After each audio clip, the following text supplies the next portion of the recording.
Hey everyone, Christopher Ruocchio here, author of the Sun Eater science fantasy series, an 8-year veteran of the publishing industry. And today, a little bit late is the day. At last, the Dregs of Empire, the Lorien novel, really, but Lorien novella officially, is on sale. This was a little bit of a fraught process. For those who don't know, I actually outlined this. I plan to start writing it actually after Kingdoms of Death was finished, back when Kingdoms of Death and Ashes of Man together. So I think this is outlined in like 2021, more or less, and it like really didn't change. I just had to sort of back burner it more or less completely, since I had to then split the books and create Ashes of Man. And by the time that was done, I like really needed to write book 6. So this kind of got set aside. The plan was for this to get written before. That being said, it's still coming out before Disquiet Gods. So basically, from your perspective, nothing has changed, except that you have 2 more books in a series that was supposed to be 5 books. So I think everybody wins, even me, eventually. So that is all very exciting. Now, we did have a few hiccups additionally along the way, and there are still a few outstanding. So I wanted to mention that before we got into it. But yeah, no. So the first thing is that if you were waiting to order the hardcover copy, the print-on-demand hardcover copy from Amazon.com, then you will be able to do so now. They weren't available for pre-order because of some technicalities in Amazon system that I either did something wrong and don't understand, or is just the way it is. You were only able to pre-order the ebook. You can order the hardcover now. The website is saying that it takes like 3 to 5 weeks to deliver the hardcover. This is apparently, 1, not completely true, and 2, because of the fact that Amazon outsources their hardcover printing, I think, to Ingram Spark, which is another service that you can use to self-publish books. But because of this, Amazon is not as up on the delivery times, and the delivery times are not necessarily as reliable. My understanding is that when it says 3 to 5 weeks, they're being really pessimistic, and that you should be getting your books sooner than that. But Amazon's estimates are, in this case, not as reliable as they usually are. We're going to do a couple things about that, though. The first thing is that Jenna and I are probably, hopefully by the end of the week, going to get a paperback edition out as well, just because I didn't realize that delivery times are going to be that long, and they're so long as to be discouraging. So it shouldn't be a huge hassle for us to go ahead and cover a little bit. That shouldn't be, but you know, a little bit of time. So we're gonna do that, and then, yeah, so we will do that. The other thing that needs to be said is if you are looking for the collector's edition from Anderida Books, the Dregs of Empire and Other Stories, the one with Kieran Yander cover that's got Corvo and Cassandra and Lorien and a couple of the other characters on it. Rob emailed me earlier today to say that he's got another short delay. The cloth for the covers was delayed getting to the printer. So it may not be precisely on the 20th. It may be a couple days later that those go on sale, but they will be on sale as soon as humanly possible. We are getting those into production. So if you're waiting on that edition, it's on its way. So don't fret. This is just you know, the ups and downs of doing business in current year. Yeah. So this will basically work like a normal Q&A stream. You know, to the extent that we're talking about Dregs itself, you know, there will be some unavoidable spoilers because Dregs is set so late in the series. But I imagine that what we will actually do is sit here and just sort of, you know, talk for a bit. I was, you know, I want to try something a little bit different this time and not do a reading, because whenever I do a reading, I've noticed people just dip out, they just leave. So I think maybe we will just talk. So I think I'm going to skip the reading this time. And this is also partly because Dregs is more than any of the other side projects sort of dependent upon its place in the series. I saw, I think it was, Bill Emery's was asking, is this going to be like usual Q&A spoiler level now that he's you know, starting to read the books for real? The answer is maybe, but I'm not 100% sure. The problem is that Dregs of Empire is sort of predicated upon a specific thing that happens at the end of Ashes of Man, which I can't, and as a consequence, I can't really talk about the book, even at the summary level, without at least spoiling one plot point. And so that's what makes this so difficult. So we could just say like names and not explain it at all, but then we wouldn't be talking about what the story is about, and that is a little bit of the trick. Beyond that, though, I figure this will basically just be like a little bonus Q&A. But yeah, so everybody was clowning me because this turned out to be a novel, right? It is about 82,000 words, which is longer than either of the first two Harry Potter novels. So it's like a real book. It was supposed to be a novella, but it sort of got away from me for whatever reason. A little bit on the longer side. This is hopefully not going to set the template for the next novellas, because I plan on doing a few more. I've been sort of laying out my long-term plans with both Steve with the Diamond Editions and Rob with the Anderida stuff, and there are going to be enough short stories to do more collections, right? Even after the omnibus, there'll probably be enough really for 2 short story omnibuses by the time we're done, because of course both the Diamond Editions of the series and the UK special editions are going to have their own short stories in them. So between just the main books, it's 14 new stories, which is enough by itself to do a second short story collection. But of course, the UK special editions are short stories bundled with a novella, which means I need to write more novellas in order to make sure that all the short stories get the Anderida books treatment, which means we might be looking ultimately at like 2 trilogies of novellas, and this being the third of the first one, and 2 omnibuses of short stories. So that would bring the total with the Diamond Editions up to 11 books probably. We've got 7 books, and then we've got 2 novella collections, 2 short story collections. So there's going to be a lot more shorter stuff to come in the future. I think that the next novella will probably be Valka's. I think. I haven't 100% committed to that. This is another one I tried to write earlier. I think I tried to write this one after Demon in White, and I really, really struggled with it. And I realized part of the problem was that I hadn't done enough outlining, particularly with regard to world building, and that I didn't have a very clear concept of who Hadrian was to Valka from her point of view, right? I hadn't thought very closely. I hadn't needed to think very closely about the relationship from that direction. And so for those 2 reasons, I think I struggled to get that started. So that's a thing I would like to do maybe next. But yeah, so I will talk now a little bit about DREGS, since I filibustered a little bit, because like I said, it's very hard to talk about this book without talking about Lorien's fate at the end of Ashes of Man. So if you have not finished through book 5, this is your warning. I will put the spoiler chyron on the screen, but I'm not keeping it up the whole time. All right. This is it. So if you have not read up through Ashes of Man and you don't want to know what happens to Lorien, and if you're Belemrys, you don't even know who Lorien is. So you don't even want to know that much, except that he's the weird looking guy on the cover that John did. Now's your time. Okay. Are they gone? Did we scare them off? Not that we don't love you, but of course, at the end of Ashes of Man, Lorien takes the fall and is sent to Belucia, to the Imperial prison planet in Hadrian's place, and this picks up when he gets out of Fugue. So from Lorien's perspective, this picks up maybe a couple weeks later, a couple months later, tops. Exactly how much longer it is after the events of Ashes of Man in absolute time is another question. The answer to which is in the book somewhere. But there's a bit of a gap there in real time. But for Lorien, it's pretty short. Belucia, of course, is one in a series, one of a number of Imperial prison planets where the Empire dumps people who are otherwise too problematic to sort of let run around the broader universe.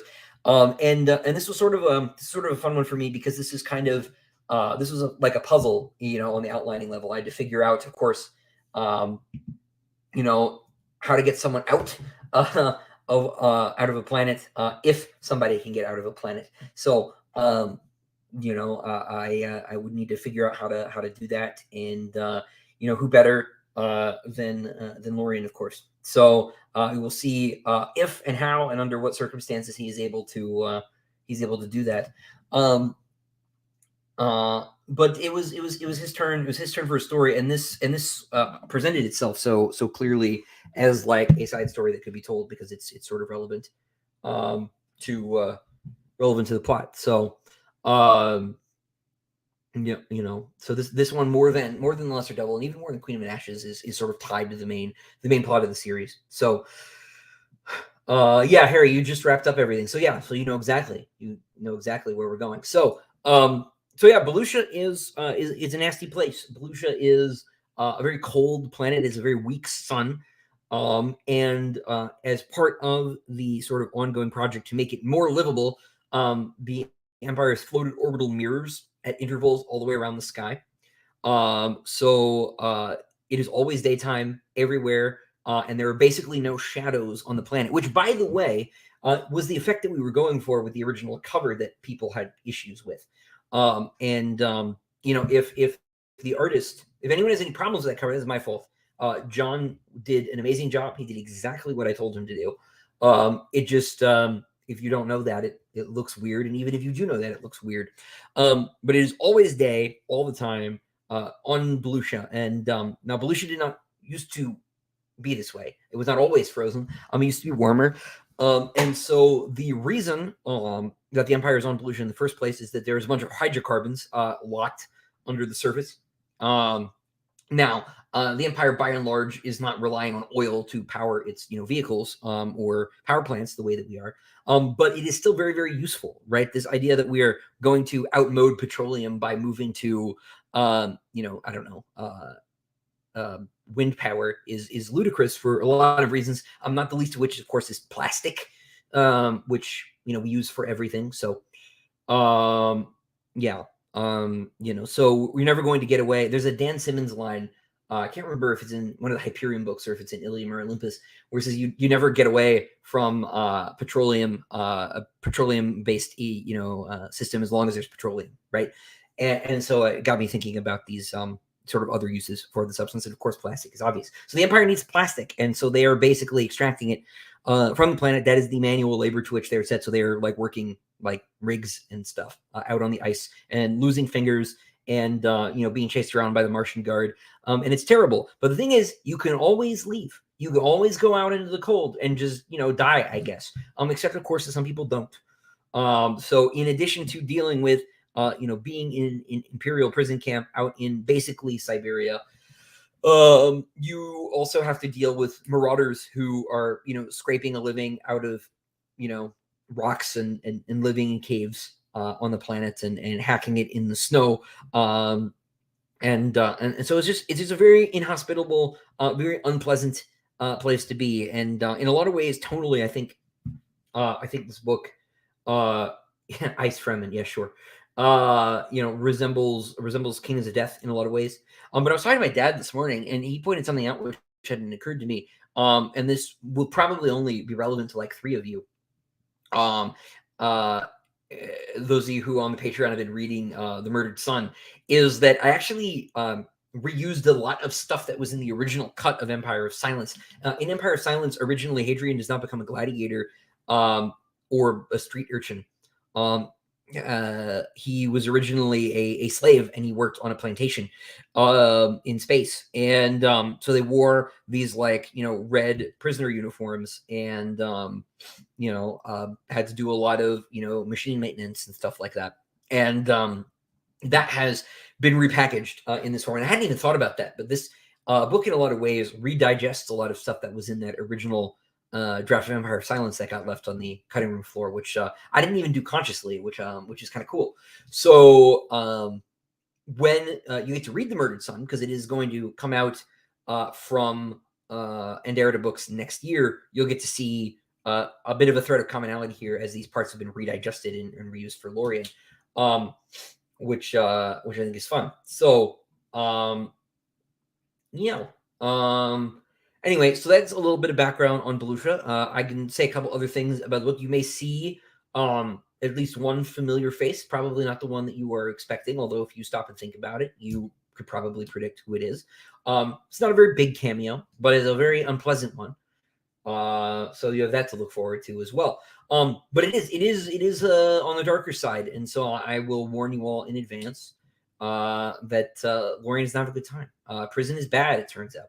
So, yeah, I guess to the questions then, and we'll just hang out, for an hour and a half, however long it goes. Let's see. Arnold Lee said, looking forward to hearing more about the novella and the omnibus. Well, I hope you heard some. I think the plan is that we are going to do the first omnibus after book 7 is out normally, and after the Diamond edition of Demon in White comes out. So if you happen to be on the Diamond edition list for Empire of Silence, I should be getting the proofs back. It took a little bit longer than anticipated. I should be getting them back by the end of the week, the proofreader told me. Very glad that we did it, though, because some paragraph breaks got really messed up when we imported the file. So it's proved quite necessary. You all would have been quite furious if we had not taken this extra step. So things are very close to finished. So hopefully, if not Friday, probably by the end of next week, it will be off to the printer, which is very, very exciting. Steve and I then need to worry about finalizing the jacket, because that also has to go to the printer, and starting to work on the slipcase design, which I will basically be drawing myself, actually, because it's sort of all geometric. So that will all be me, which is kind of cool. Jenna will make it a Photoshop file, but I'm very, very excited about that. I think it'll be neat. So that's almost done, but that means that probably both Empire of Silence and Howling Dark will ship next year. Howling Dark closer to the end of next year, and then Demon in White will roll out in 25 around the time the book 7 comes out for real, from Bane, and so probably towards the end of 25, maybe we'll be talking about the omnibus in force. That'll combine, of course, all the stories in Tales 1, 2, and 3 with stories like The Royal Game and a couple others. It's possible there'll be a tie-in story.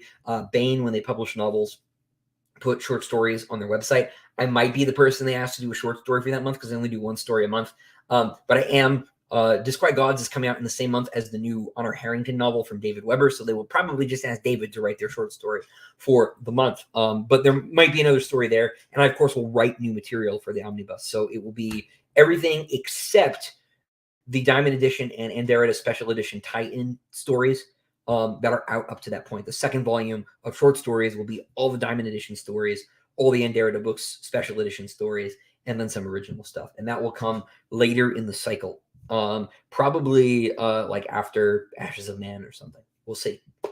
But the Diamond Edition thing that's going to be an ongoing project for the foreseeable future. That's just something Steve and I are going to keep churning on, and I hope everybody will, stick it out and be along for the ride, because it's been very, very fun. So I'm looking forward to everybody seeing Volume 1, because of course so much in it people haven't seen. But then getting to the rest of the series, because as much as I, am proud of that first book, it's the later ones that I think get more visually interesting. So to see them, illustrated and stuff is going to be a blast. The Anderida Books editions, by the way, are going to have their own artwork. They won't have the Diamond Edition stuff at all. They'll be their own thing. Haven't figured out what it's going to entail, but we'll see. Flying outside the normal moral constraints, my favorite culture mind. Good to see you. Glad that you are here. Let's see. Zin enjoying DREGS so far. Not even 20% into it. Cool. It seems like everybody's liking it so far, which is a big relief. I was very nervous about this one, because up until the time I delivered it, nobody had read it. The first person who read it was the copy editor, which is very unusual for me. I have about half a dozen beta readers, and they were just all busy. And I had to turn this one around very, very quickly. I had promised it to Rob much earlier. It was supposed to come out a few months ago. I, of course, had a daughter, and that changed plans. So, but it's here. So, and ultimately ended up writing it in about 2 months, which is pretty cool. You see, this is what you can get when I move to writing shorter books. It's not going to be 7 months to write one of these giant things. I started book 7 this week. I'm in chapter 2. I'm almost done with chapter 2, actually. Things are going very, very well. I wrote almost 3,000 words today, which is very unusual. So my hope is actually by the end of the week I'll be into chapter 4, which sort of will wrap up the little intro section, and we'll get into the meat of the last book.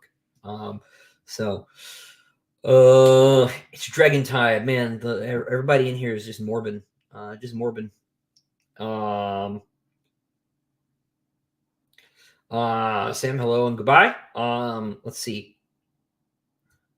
Falling outside the normal moral constraints says only the great Christopher Ruocchio gives fans full novels as side projects between novels. I'm sure someone else has done it, but yeah, it wasn't on purpose. It wasn't on purpose. And for legal purposes, it is a novella, which is why I self-published it. So, yay for the Valka novella. Yeah, she seems like the obvious next choice, right? So it's about her time. So. I haven't quite decided who like the next who the next 3 novellas will be about. But then I didn't plan on writing Queen of Mid Ashes at all. Right? Queen of Mid Ashes was supposed to be a short story, but then I had I think 3 or 4 people cancel on me in Sword and Planet. John Birmingham couldn't do it in time, and Tom Toner, who I adore, by the way. If you've never read Promise of the Child, like that is some wild, crazy space opera. Sort of flew under the radar. People should totally check that out. But because them and a couple other people dropped, I had to turn my story into novella, or the book would be too short. So I wrote Queen of Mid Ashes by surprise. So you never know. I don't have to know who those next novellas are going to be about until we get there. So we'll figure it out. John says, congratulations on another release day. Love and health to you and your family. Back at you, man. Back at you. Let's see. I wonder if Lorian gets out that he'll just tell us another time. Yeah, he'll tell you another time.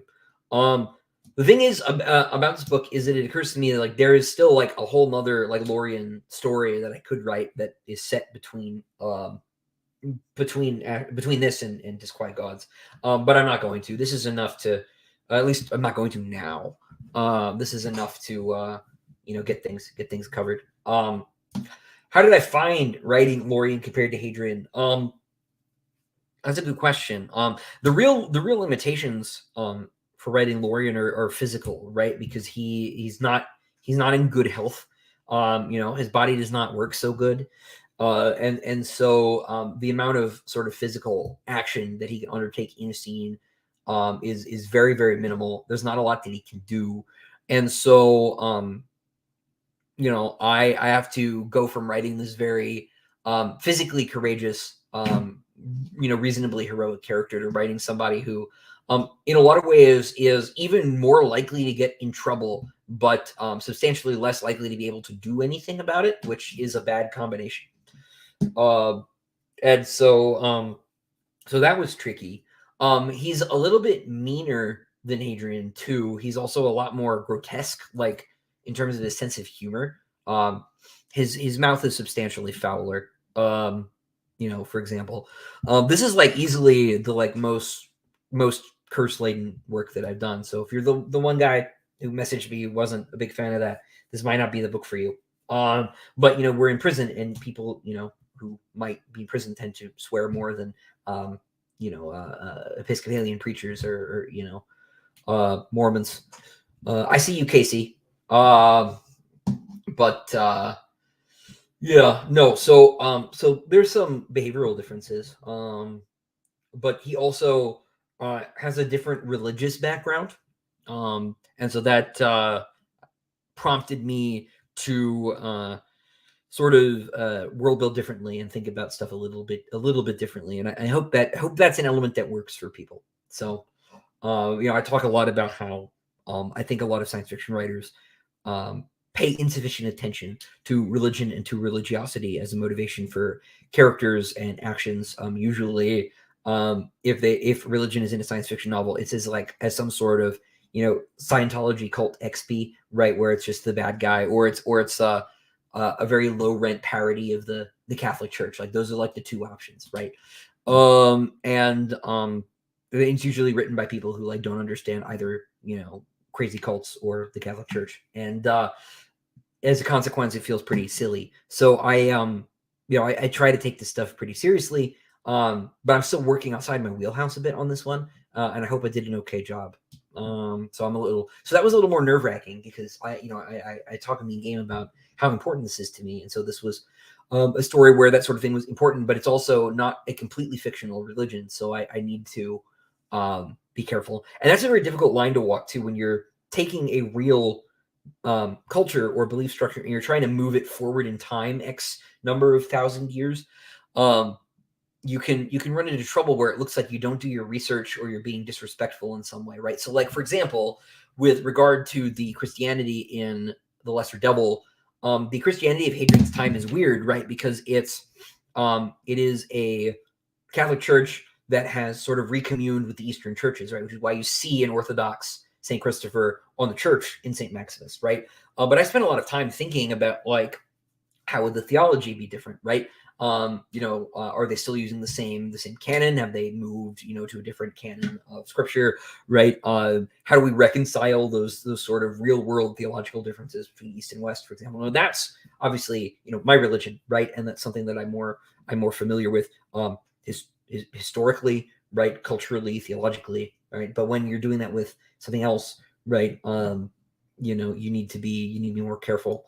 Because you just like don't know as much, and even if you do, you don't know it the way that somebody who grows up with it knows it, right? And so, that being said, the version of Buddhism to which Lorien subscribes is heavily fictionalized, right?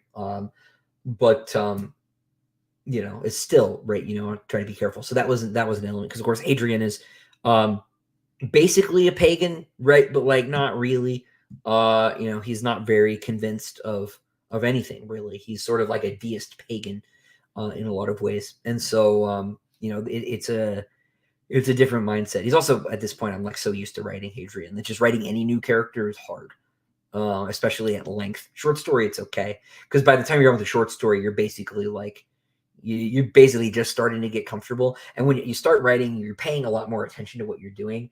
Every time I write chapter ones of something, right, or start a new story, I sort of schedule myself to write half as much that day because I'm going to pay like extra close attention to like everything to make sure that everything feels right.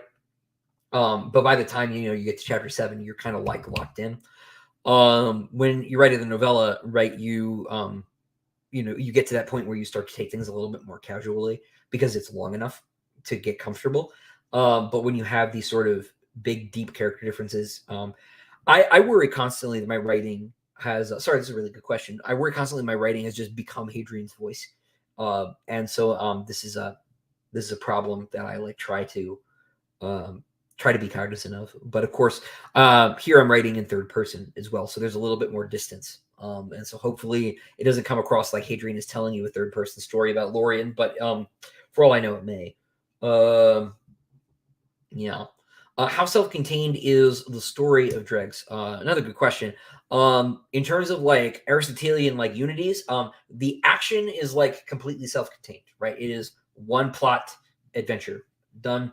But it is, and so is like like Lorien's personal journey. He gets from point A to point B psychologically, and like that's not a fun trip, right? And because he tries like really really hard, right, to be this chevalier, so like that's all sort of one and done in this. His story is not finished. As I said, there's like a whole nother Lorien story that I could write, and would like to at some point, but haven't yet. So it does, I hope, leave you like wanting that second story, in the same way that people want Lesser Devil 2, Crispin's Boogaloo, but I don't know when that's gonna happen either, or if that's gonna happen. But like you should be pretty happy with the ending. Let's see. Volusia is based on Alberta. Yes, technically. Totally. Actually, I had a friend who used to work on the oil rigs in the Dakotas. I can't remember if it was north or south. But it was him I was thinking of because he was telling me about how like damn cold it is and awful work it was, and that was sort of where I got the idea. He got out now. He's like out in the desert somewhere where it's not cold, so he's all right. Let's see. Albert says, having mind blanked, it's quite Gods isn't the last book, is it? There is another. Yes, there is another. Book 7 is what I'm working on right now. My goal is to try and finish it by the time Disquiet Gods comes out in April. That might be cutting it a little bit close. Although if I keep having weeks like I've had this first week so far, I started on Friday, so it's not quite a week yet. But if things keep going the way they're going, I might be done in time. But if it's a little bit later, if I finish in like May or June, that's no big deal. You know, it's the last book. I really need to take my time and get it right. And my understanding too is that Bane is already scheduled all of next year anyway. So even if I turned it in, the earliest it could come out now is spring of 25, because they've already filled up their months through the end of 24. So let's see. Man, Albert, you were on fire, man. Let's see. Also, in terms of Dragon's Empire and other stories, they will email people who have yes. If you, my understanding is, if you have Queen of Mid Ashes and other stories, they will get in contact with you like they did for Queen of Mid Ashes and other stories, and make sure that you have your shot at your copy of Dregs and other stories. If you're nervous, you can like totally email them. Rob is a saint and will absolutely take care of you. I've never heard, anybody have a problem with Enderta books that they couldn't resolve. So let's see. Orion's talking about the cameo, says it's a very good Easter egg. Yeah, or wait, was it the one we were talking about? But the cameo I was talking about and the conversation Orion had about an Easter egg were in the same chapter. So yes. Galahad says, just reread Howling Dark. Sagar looking at Hadrian's sword and saying, only a Myskolos really landed this time. Yes. I remember smiling when I wrote that. Because I was anticipating this precise thing happening. Scott, what's up, man? Been in a massive reading slump. Have my Kindle and I'm excited to get started on Dregs. Hope you and the family are doing great. Having an amazing Thanksgiving. Well, thanks, man. Right back at you. I really hope that you have a good holiday and you can get out of your slump, man. Hopefully I can help. And I hope you like Dregs. Thanks for being here. Aaron46 says, when will Dregs be available in audio format? This is a really good question. I have not been given a date. I did not know that there was going to be an audio until about 3 weeks ago. And they went ahead and pulled the trigger on that. So we're waiting for Sam Rukin's schedule to open up. He's Hadrian, but he's my narrator, right? So we're waiting for that to happen. And once that does, it'll go in. So I don't know. I don't have a date. It could be before the end of the year. It could be early next. We just didn't have a book to give them. Things happen so quickly. We went from finishing the manuscript into publishing the print files so fast. Usually with traditional publishing, there's like months of space, right? And so for me to have been able to get them to come out at the same time, I would have had to have sold them the novella before it existed, which is never something I feel comfortable about doing. So especially with like subsidiary rights like that. So it should be in the next couple months, I would imagine. I'm sorry that it can't be out simultaneously, but that's just sort of the nature of the beast this time, I fear. On the plus side, I'm happy to report that it will be the first Sun Eater title that will have its actual cover as the cover on the audiobook edition. So that's cool. And once Queen of Mid Ashes gets its new cover, probably early next month, it will get updated. So that's very, very cool.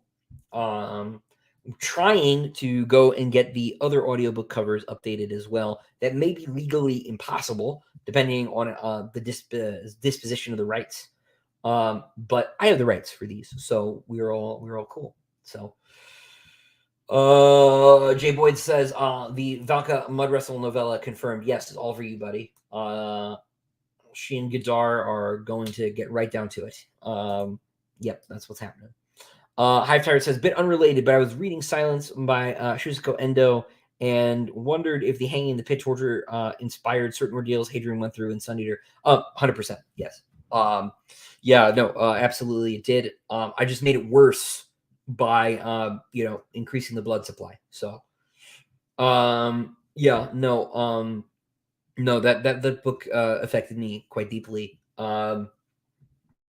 Really, it helped inspire the also in no small part, right? For all of the talk about oh, they're so alien, you try to aspire to write aliens that are not human, right?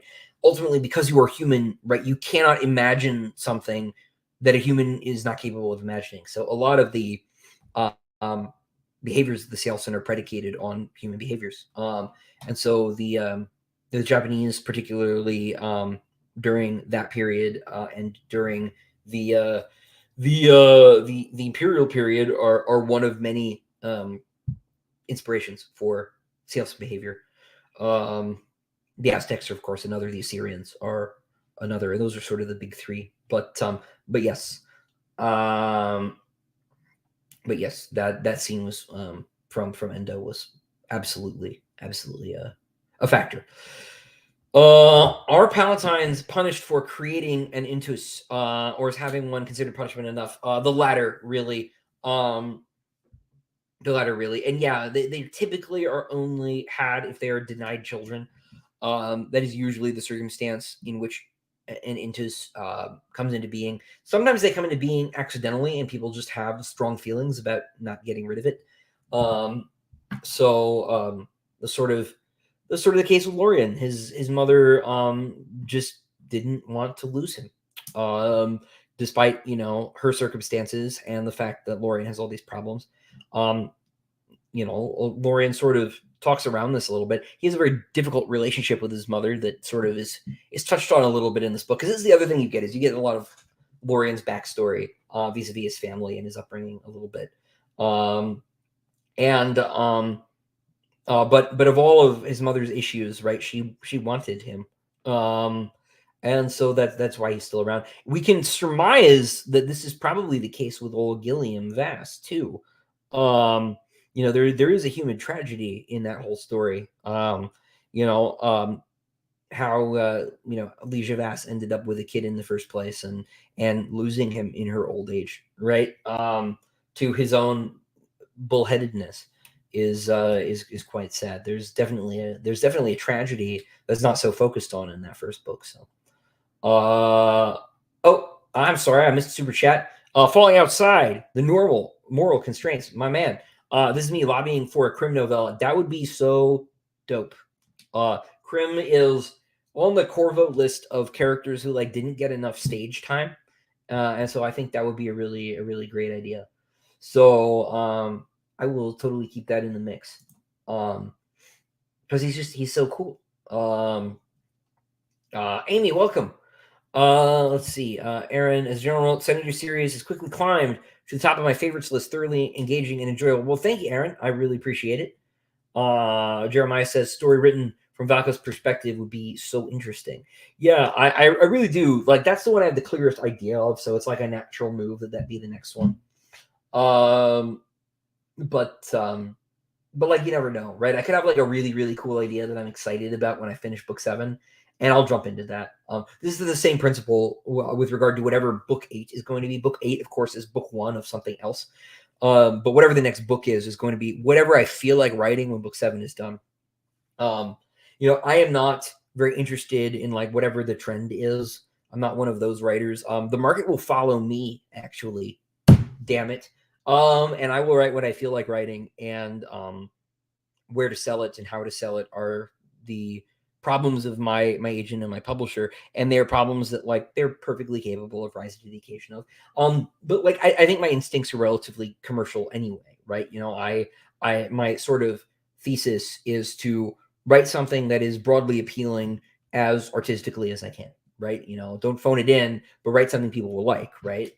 Don't do weird, crazy, avant-garde nonsense, but whatever you do, write as seriously and deliberately as possible. Does Lorian dream of being a traditional hero? So he idolizes Hadrian and dreams of being a knight saving the girl, but hides behind his wit to hide this more innocent wish. To an extent, yes. Lorian, I guess I could just say this. It's not really a spoiler, right? Lorien is a closet Siddharthurian Buddhist, right? So, because like you have to be if you're in the legions, right? It's one of the religions that's not allowed. And sort of like how the Romans didn't, allow Mithraism or well, they kind of they weren't that put out about Mithraism, but it was like a secret thing, right? It's broadly analogous to the Mithraic cults in Rome, which are like so fascinating, by the way, because they are not really Persian religions. They're like Persian weeb religions. They're like a Roman idea of what Persian religion is, which is very, very funny.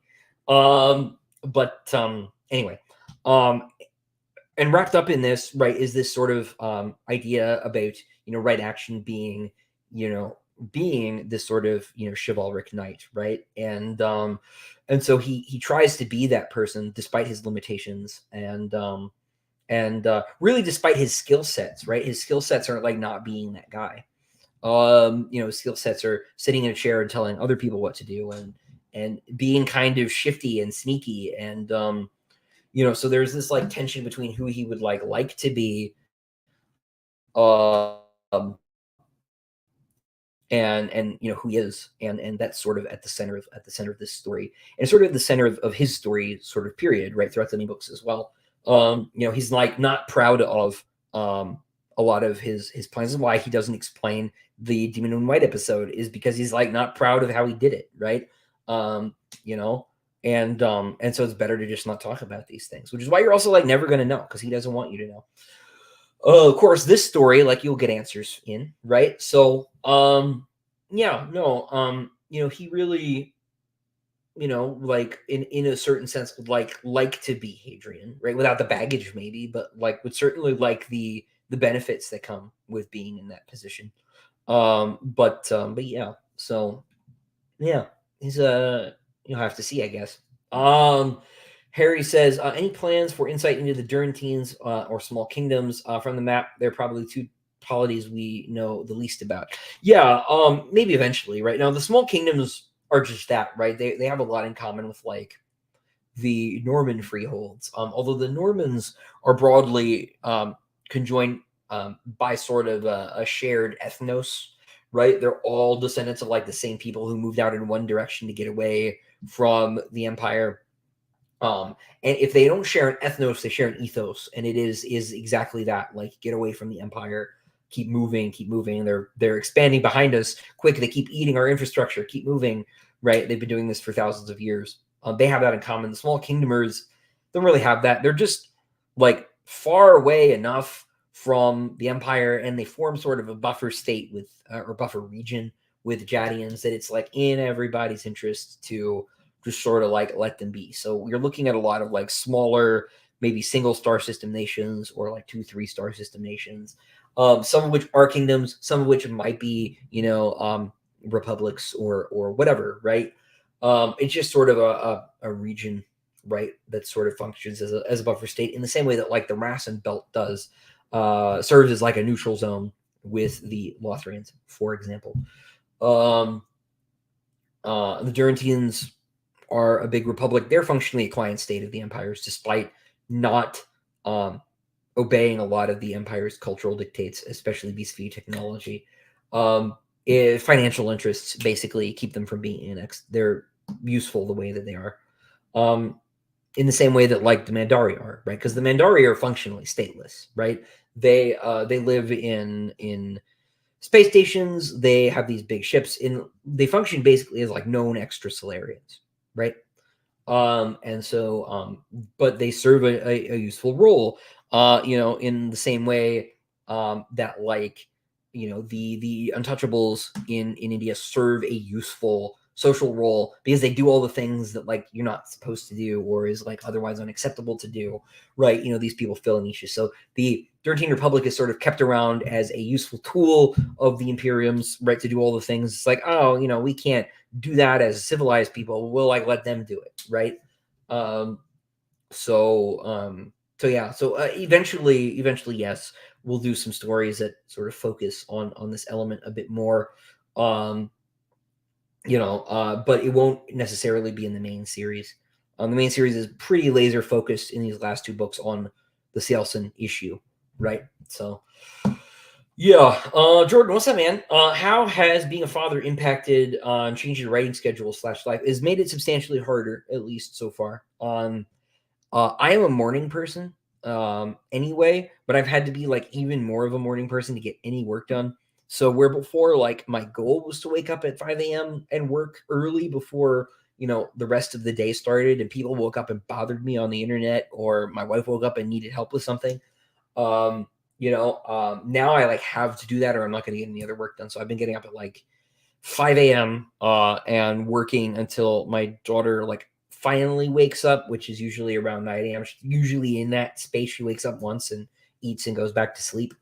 But this has helped in that writing time. It's helped sort of really crystallize there's something deeply, if you'll allow me to get on a soapbox for a minute, there's something deeply like right about having children. I found because I'm not an expert. It's only been a couple months, but it's been like very clarifying about everything else, right? Like time is a lot more important now, and how I spend that time is especially important. And because of the sort of crystallizing effect, like clearly having kids was the right choice because I appreciate like everything substantially more now. So it's a clear indicator that like I've moved my life in the right direction, which is really beautiful. But like if I have like 2 hours to sit down and work, like the procrastinating like cannot happen. Like it can't happen because this is the only time I have, right? So every hour is of substantially greater value to me. And so I think that's why my daily word counts since I've started book 7 have all been really, really good. Is because of this sort of, like attitude change that's come along with time being so precious. Because like once she's awake, man, like I probably am not writing anymore that day. Which makes the days of the week my wife goes into the office especially particularly hard. There are other days where it's like, oh, maybe because maybe she'll go to sleep for a couple hours, right? Which she does far more reliably when my wife is involved than me. I'm very bad at putting my baby to sleep. So she just like won't do it when it's me. So because of that, like maybe I'll get a second one later, but yeah, fortunately she's starting to sleep pretty regularly and like to a schedule now, which is a big boon. But I also don't care, honestly, right? Like if it takes me a little bit longer than it usually takes me to finish this book, like everyone will be fine. You won't even notice because compared to some writers, I am still literally the Flash, so it'll be fine. Let's see. Yeah, look, Albert asked a variant on this question. Has it specifically affected how I wrote Cassandra and Hadrian's relationship? It has. The one chapter I added in book 6 specifically is about Hadrian and Cassandra, and so that one chapter is the one part of the book that was written after she was born. Everything else was written before. And of course, now writing book 7, that's a little bit different. Both The Royal Game and Daughter of Swords were written, I don't want to say with my daughter in mind. They're not like about her because Cassandra is a different person, right? She's a fake person. My daughter is real. And I'm not one of those people who like really deeply, transfers onto fictional people like that. But of course, your way of thinking changes, right? And so your ability to write about these things changes as a consequence of this, right? This is why I can't remember which writer it is says that like far more important than like reading to be a good writer is like living, like having actual real life experiences is far more useful and informative to one's writing than any number of other books that are in genre that you might read. Like you do far better to like go on like a trip to Morocco for a week in terms of inspiration if you can than to like read 20 fantasy novels because you want to write a fantasy novel. Any life experience like is great, and this has been like I said, I'm on my soapbox a little bit, but this has been like the coolest thing that's ever happened to me. Like it's just really, really wonderful. And I can't stress enough the degree to which I feel lied to by like the adults in my life who are like, it's gonna be so much work, bro. You're gonna be tired all the time. You're gonna hate it. It's gonna suck. Like it's cool like 10 years later. No, it's like already awesome. Like don't listen to those grown-ups. They're all liars. Having kids is amazing. At least so far. Maybe in 15 years, we'll talk. But but for now, it's really cool. And I thought like this would be the hard part. Like I thought I would not enjoy this bit. So let's see. Noah says, didn't even realize DREGS was out. I missed Queen of Ashes and other stories and didn't even know about the series when Lesser Devil came out. I feel like I'm falling behind. With regard to like getting the collector's editions or just like knowing about them in the first place. In the latter case, good news, like surprise, there are more books. In the former case, if you missed out on the collector's editions from Anderida Books, I have really great news. All three of them, Lesser Devil and Other Stories, Queen of Ashes and Other Stories, Dregs of Empire and Other Stories, are getting reprints in 2024. So next year, around February, around March, we're going to do, I think, 300 more of each of them. So you'll be able to get in on those, maybe. We're also doing a slipcase that's designed to hold all three together. It's going to have the Sid Arthurian Sword and Lotus on one. It's going to have the Marlowe Devil on another side, and then the third side is going to have the Dreg symbol, which is the Lataran Falcon. And so yeah. So you'll be able to get that slipcase as well. So yeah, so that'll come out around March, and you'll be able to get those now. I think some of the slipcases are available now with the first release of Dregs, but then whatever's left of those slipcases will go in. We'll go with the second issues that we're doing in next year. And there's no reason we can't do a third run of these. It's a question of we don't know how many more of these we're going to sell. Rob wants to be more conservative. If these sell really fast, we might print more because the rights to these are not tied up the way the rights were with the Diamond editions of Empire of Silence and so on. So you'll be able to get them is sort of the bottom line there. Jordan says, what are some of the qualitative differences switching from a larger publisher like DAW to a medium-sized publisher like Baen in terms of the publishing process, business side of things?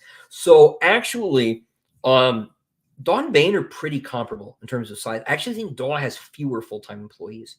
That may no longer be true now that they have been purchased by Astra. And because like there's the whole Astra sales force and marketing department, which was like their people, and then they brought in the DAW production and editorial people. But they're both relatively small. DAW is a little bit larger in reputation, in part because it's about 10 years older. And of course, in no small part because they have Pat Rothfuss, and as big as David Weber is, he's older. So like his time was, his time being like, the big cheese was a little bit earlier in history. And so that's not as obvious to like millennial and Zoomer readers. But he also, I don't think was ever as big. He sold like 8-9 million books, but I think so is Pat with like 2 novels, right? So and probably like more than that. Actually, I have no idea what his actual sales figures are.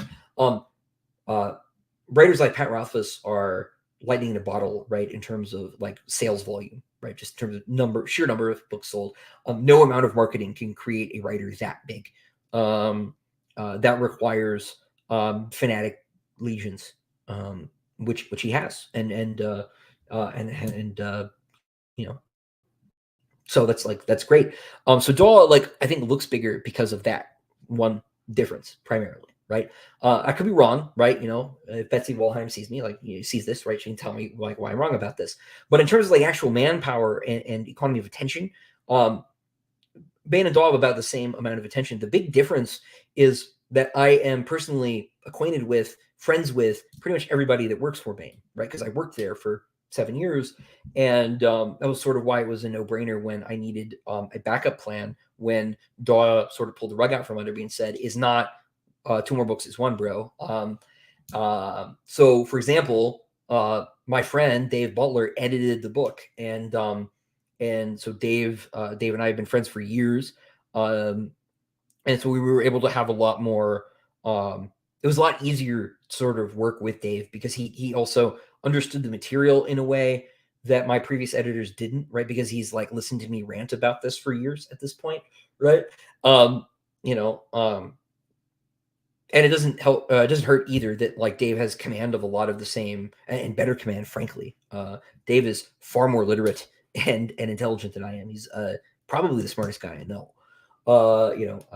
His command of like the same pool of references and inspirations that I do. Right, he's aware, and I'm not just talking about like the stuff that like people catch on. Like people recognize the Dune influence, they recognize the Tolkien influence, right? But people don't necessarily see Dante or Milton, right? Like normal readers, most readers don't pay attention to that stuff. Dave does, right?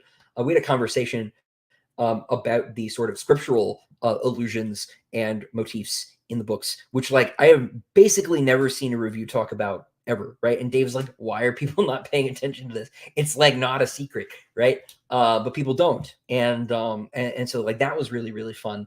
But I'm also 10 minutes from the office, so like if I have a problem, I can drive over to the Bain office and be like, guys, where are my books? Right? What's going on? Where's my money?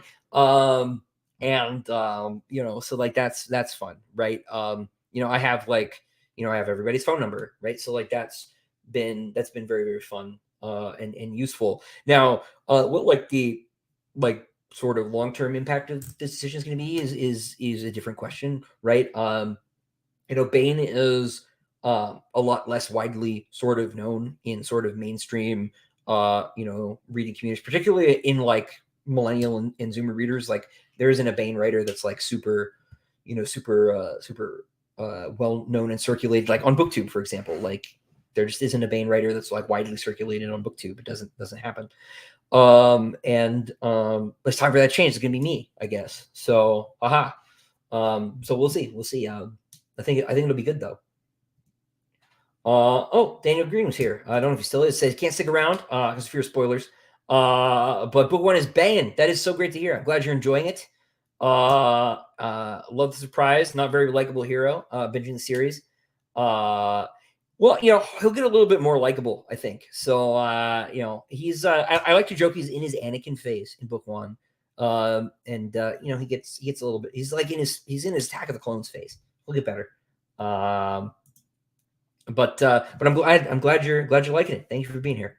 Let's see. After watching Foundation, I can very much see Sun Eater as a series. The aesthetics seem to be similar. Any thoughts on adaptation? On the adaptation of Foundation, man, like it looks so pretty. It's not the books, but the cast is really good. I'll watch Lee Pace in anything.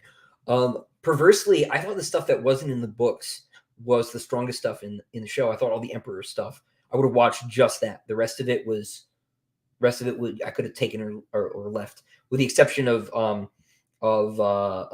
Harry himself, right? Because oh my gosh, Jared Harris is just so tremendous in whatever he's in.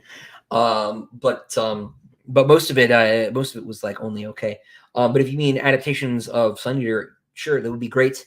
I personally like cinema more than I like series. I feel like getting a series at this point is less impressive because there are just so many of them, and I think people would like. There's never going to be another Game of Thrones, right? That lightning has been caught and diffused. I don't know that any single streaming series could ever reach the attention, the scale of something like Game of Thrones. I think you've seen this. I think like I don't know anyone in my personal life who's watching Wheel of Time, right? Like none of my like normal friends, my parents are not watching it, right?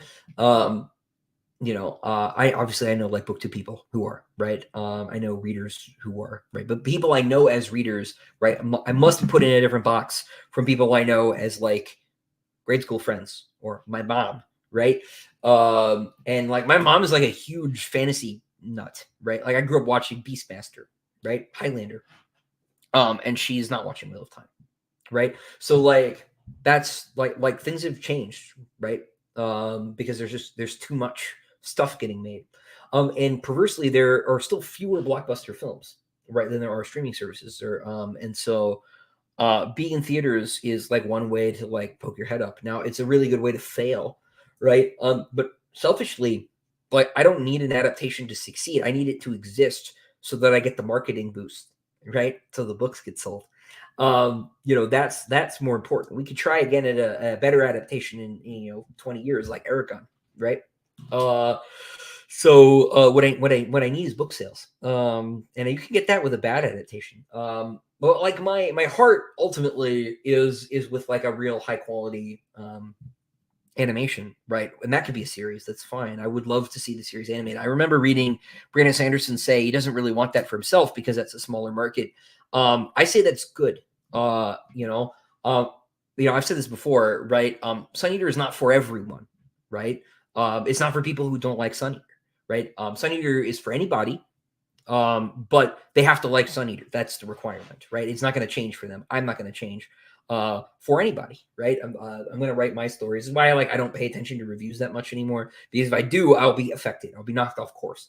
And I think the instruments are basically working. Everybody seems happy. So unless I get overwhelmingly poor marks on something, I'm not going to change course. So, I think having something that's like a smaller, deeper success, right, would be a perfectly good thing. And so I would love to have a cartoon, right? Aesthetically in the vein of like mid 90s anime, right? Like a Mamoru Oshii piece. That's sort of my dream, is to have something that looks like the Ghost in the Shell movie, right? For Sun Eater. I would be over the moon. Will that ever happen? Probably not. But that's sort of my dream. And if that's like a very popular like cult success, like that's way cooler than sort of mass industry success. Although I would take that if it came, that'd be cool.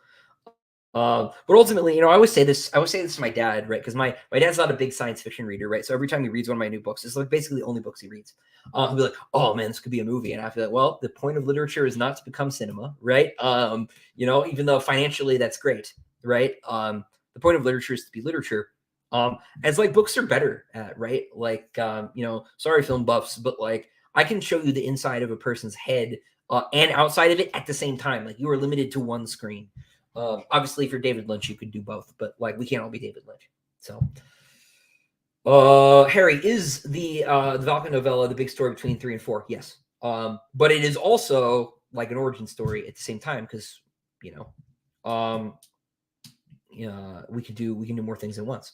Dan Green says, I want to add use of the first person. It's so chock full of character's personality. Usually takes a minute to get a hang of first person protagonist. But wow, I got you going well, thanks, man. I'm really glad you're loving it. I must confess, I was pretty nervous when I heard you were starting. So I hope you continue the series. Between you and me, I think Empire of Silence is not my best showing. I learned to outline after book 1, so I think they improve. I'm sure people in the chat will say the same. But thanks for reading. Let's see. Sanguinius Warhammer. Thank you for writing a sci-fi series. Actually feels original. And not some mishmash of Dune, Star Wars, Game of Thrones, etc. Thank you. Give me through the week. Well, that is really good to hear, because if I get one consistent thread of criticism, it is that it has too much Dune and Star Wars in it. So I'm glad that I escaped orbit for at least one of you. I obviously grew up a fan of these things, right? Dune, Star Wars, Lord of the Rings, whatever, and those influences are certainly there, right?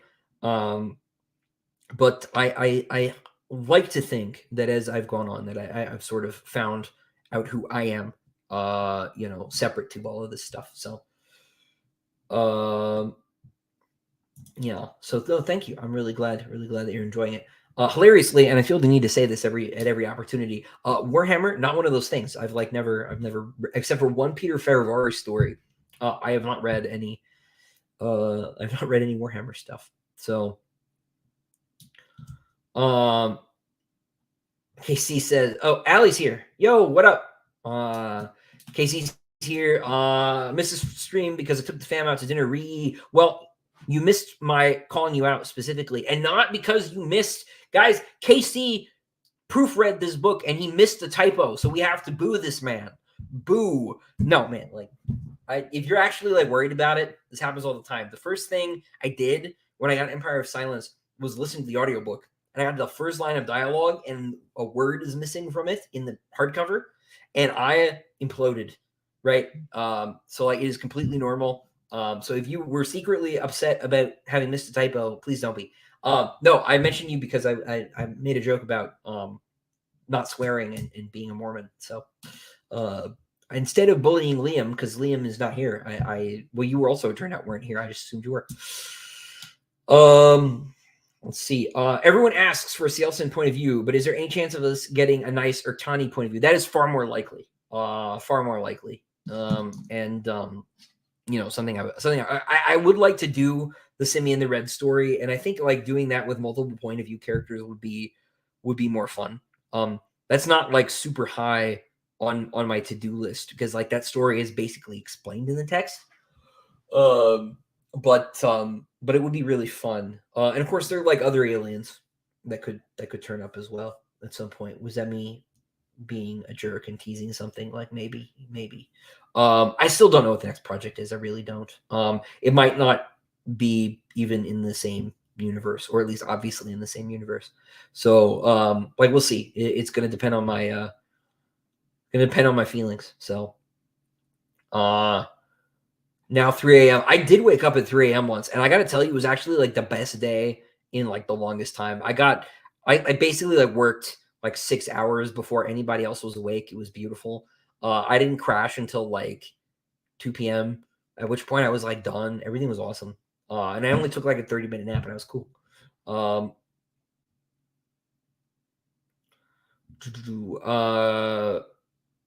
Let's see. Are there plans for Diamond editions of all the books? Yes, that is the plan. We have the rights to do the first 3 novels right now. They had to kind of get them in chunks. Obviously, Kingdoms of Death and Ashes of Man are still out in hardcover, so it isn't really done to like. They didn't want to lease out the rights to 4 and 5 while they were still in hardcover, even though we weren't going to put them out.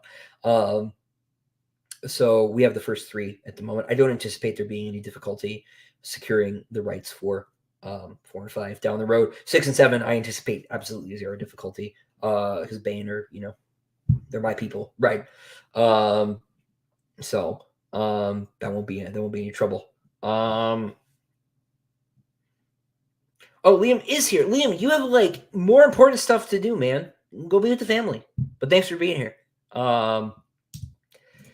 Congratulations, by the way, man. If you're still here, I will be non-specific, but congratulations. I don't want to, you know, just say in case it's private, but awesome. So happy for y'all. Belemery says Sanderson has proven one author can be as big as a publisher. Oh yeah, totally. The reality is that it's usually the case, at least in science fiction fantasy publishers, that between like 1 and like 5 writers at the publisher keep the lights on by themselves.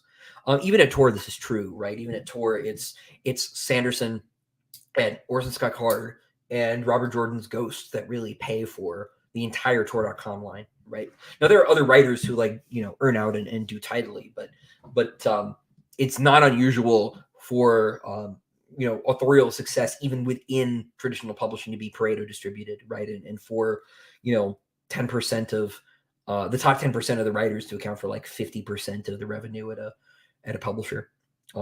That's like super normal.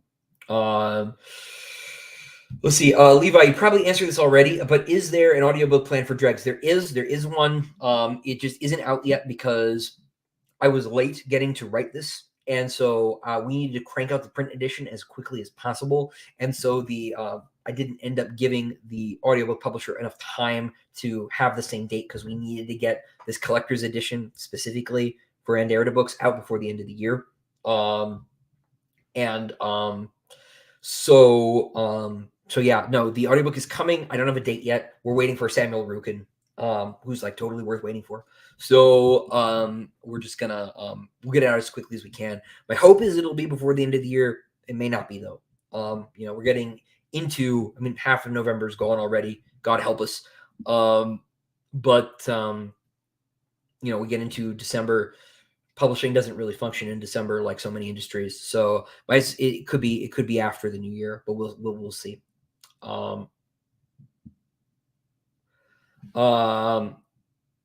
the DAW executives do certainly want Doors of Stone more than the fans. Yes.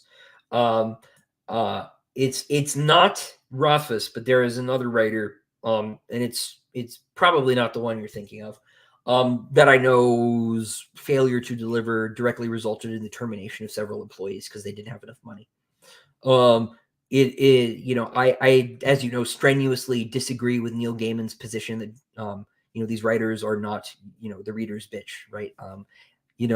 That word is obviously crass and unprofessional, but writers actually have an obligation to their audiences and to their publishers. They literally do with their publishers in the form of a contract, but to their audiences, at least insofar as they wish to remain writers. I actually need to write stuff for you guys to read if I want to get money and have a job and a career and for any of that stuff to matter. So I really hate Neil Gaiman's attitude on the subject. I think it is deeply contributed to the sort of poisoned well between writers and readers and the damaged trust, in as much as the actual failure to deliver these books has in the first place. Now, that is not to say that I do not have sympathy for the individual creators, right, who may be experiencing personal traumas or trials or tribulations that I don't know anything about, right? But at the same time, the sort of damage period, the damage is quite bad. When I was starting out and I told people I had the first book done in a 5-book series, I think I lost 1 in 3 customers when I was at conventions. Now that it's 5 of 7 are out, 6 is done, it's more like I lose maybe 1 in 10. Because there are people who are like, I'll just wait another year, it'll be fine, man, and they'll walk off, right? But early on, it was brutal. It was absolutely brutal. People would just not buy the book. Public trust is deeply damaged. And readers are not wrong to feel burned either, right? I'm completely on your side. Totally get it.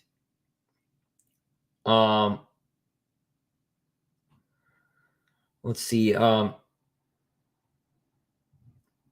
Yeah, well, Galahad, you're not the average bear. You're not the average bear to catch these things. Doombot asks, are there plans for a prequel Americani War series? There are plans, in fact, to never write that series. Ever, actually. That's not to say I won't write something that sort of gestures in that direction, but that series as a whole is one that I don't want to write.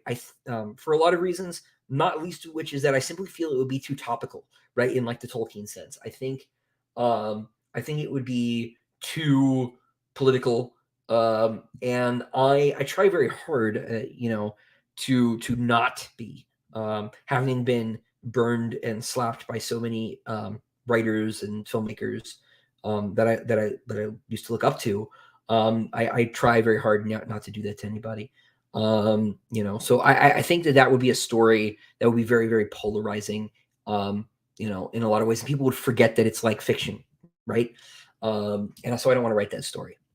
But I also think it is more valuable as backstory. I think it is more valuable as unanswered questions, right? This is something I learned from 12 years now of being a Dark Souls fan, is that questions are more nutritious for the reader, player, watcher than answers, because an answer is really small, right? A question is really, really big, and it contains all of its possible answers, right? And so it gives you something to really chew over and salivate over. And I always use food analogies. I don't know why, but that's better, right? It's better for you to sit down and be like, what does that mean? Could it be this? Was it maybe like this? Was it maybe like that? This is also why I give conflicting bits of information in the world building too. So it's what's real? I don't know, man. I think that's better. And I think it's better to tell a story that's removed from here and now. I think that there's that clip of Tolkien talking about people escaping from prison, right? And that being the function of narrative.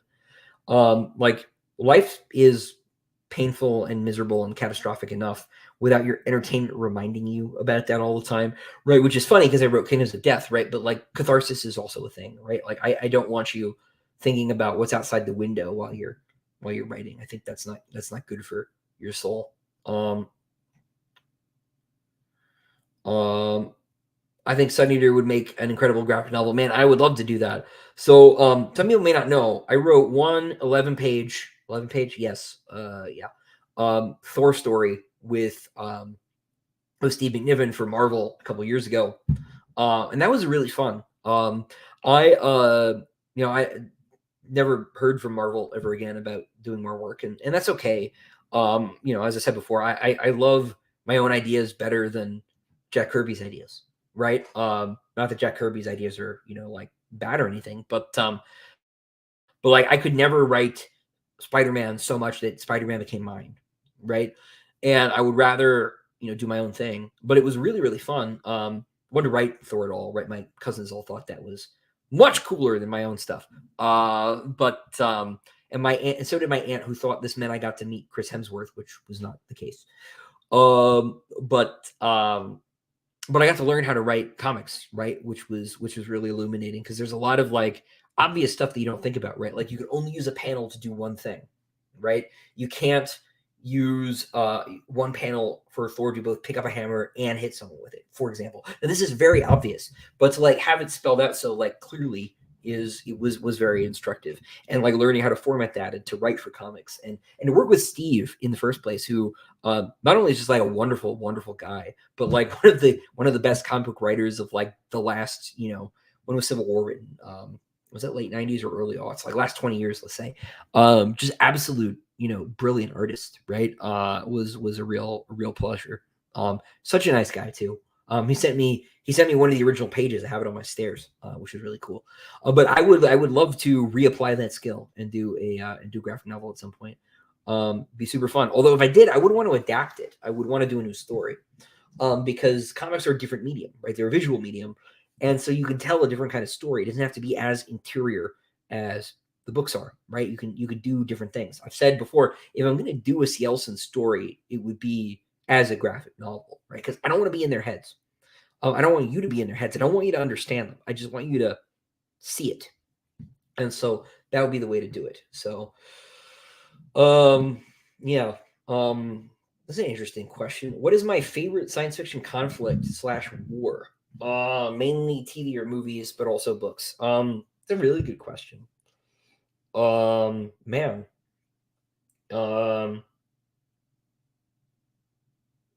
Yeah. I'm trying to think of a really clever answer. I really am attached to the thing I thought the Clone Wars were when I was a kid, because I'm just old enough to remember a world without the prequels, and I always imagined that the Clone Wars were like a Man in the Iron Mask situation, and there was like a clone of. I always imagined that like Leia's dad was king of the galaxy, basically. I don't know why I thought this, because there was an emperor or whatever, right? But I imagined that like he was the good king, and this was the reason Alderaan got blown up. Like I was 5, right? And that really, they blew it up because they were trying to like stop him from reasserting, his rightful claim to the universe or whatever, right? But like I imagine that maybe there was like someone had made an evil clone of him, and like maybe that's who the emperor was, and like that got resolved, differently. I hadn't seen Man in the Iron Mask at this point, read Man in the Iron Mask at this point. I saw the movie first. But like this is what I was thinking. I thought there were like clones, and like maybe the emperor was one of them, and I thought that was really cool. Exactly what this looks like, I have never seen actually implemented by Star Wars or anybody else.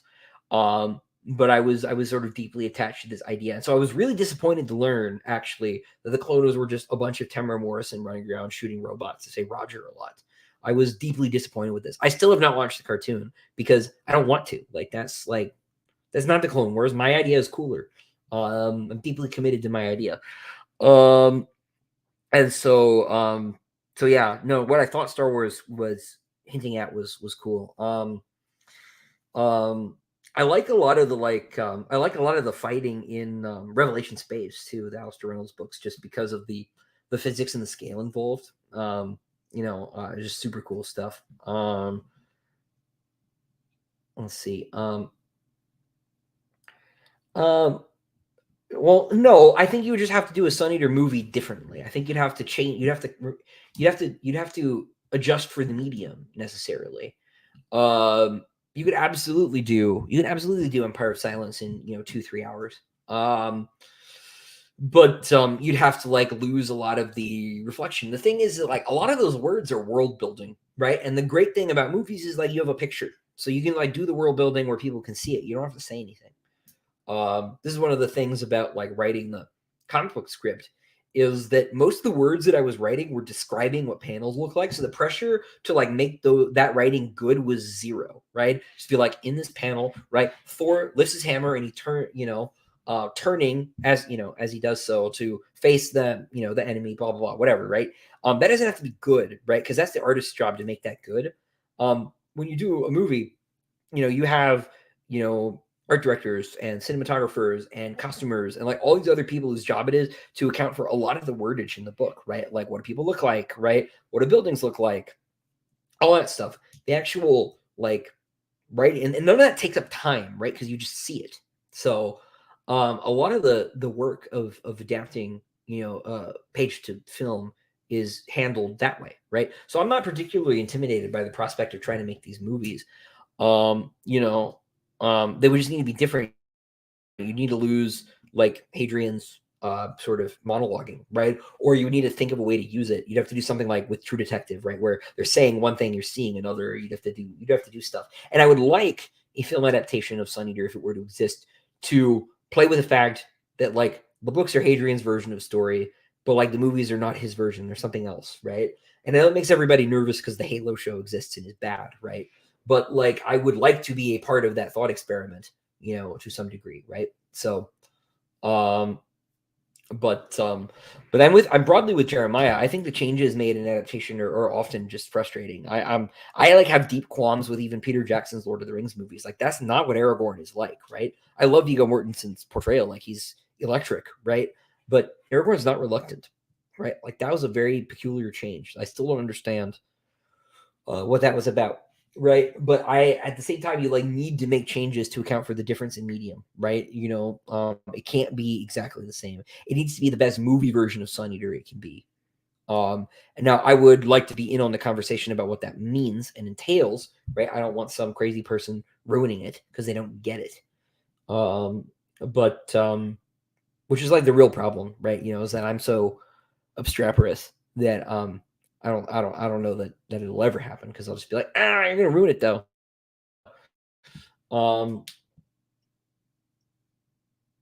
Yeah. Albert says closest anyone's gotten to recreating Game of Thrones hype is the Game of Thrones spinoff. Yeah, it's true. It's true. Let's see. Albert says, remember when I used to get excited when my favorite book got adapted? Now I don't want any of them picked unless it's an animation. I broadly speaking, like, I just sort of shrivel up. It looked for a while like T.A. Barron's Lost Years of Merlin was going to get made, and like Philippa Boyens was writing the script. I think Ridley Scott was either directing or producing, and then it just died. And that would have like maybe been good, right? But most of them just make me very nervous. So video game would be great. I would love to have a Sun Eater video game. I think that would be super fun. Again, I would like, I'd like it to be its own story, right?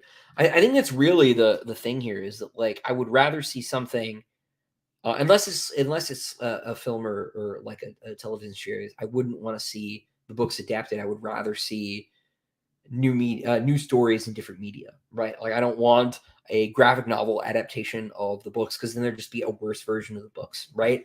But if you sit back and think, what can I do with a graphic novel with this universe that would be cool, right? And then answer that question, that interests me, right? But I don't want to like reshred the books 100 different times in 100 different media, right? Like, it's far more exciting to do a new story, right? I would be far more interested in like a original story like Dune graphic novel than in an adaptation of Frank Herbert's Dune, right? So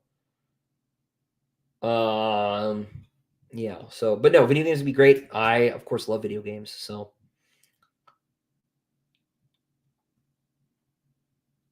let's see. You're deserving of booze. No, you did a great job proofreading, and you have nothing to apologize for. They always get through. Something always gets through. Don't even worry about it, man. But you should worry about Albert. That's what you should worry about.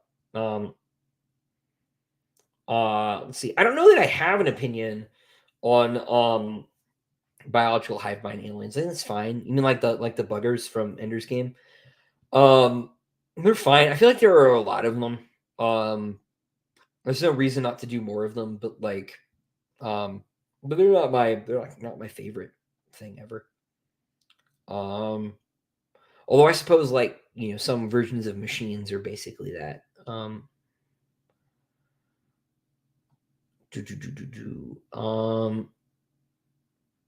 Any chance for a young Gibson book? Maybe. Maybe. That's like a thing that would be pretty fun one day, but it's also like not very high on the list. Paul, welcome. Congratulations on the release. I never read one of your books. Where should I start with? Sunny number one. Yeah, the best place to start is with Empire of Silence. There are cases that could be made for a reader sort of stumbling on one of my short story collections, preferably the first one, Tales of Sun Eater 1, and reading that and being okay. That's why they're on Kindle Unlimited.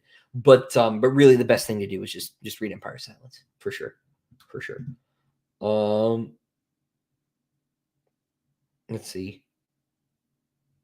Yeah, you want the reader's imagination engaged. You don't want to answer all their questions, because when they have an answer, right? Like, how often do you think about the answer to 2 plus 2, right? This is a very silly example, right? But you never do. You know what's 4, right? You never have to think about it. Now, you might think about, for example, to continue the math analogy, which, believe me, is not my favorite analogy ever. Math sucks. But you might think about like the irrational nature of pi a little bit more. Why is pi like that, right? Like, it just keeps going, man. That's weird, right? That's more nutritious, right? That's something that's like more fun to think about. And now that's a very silly example, but historically, right, you may never think about the fact that like George Washington, or you might not think about like, oh, isn't it cool that like James Monroe was the 5th president, right? Like that's just a fact. You don't think about it that much. But you might think more about like, isn't it weird that we like don't know, the answer to like how Alexander the Great died exactly. Was he poisoned, right?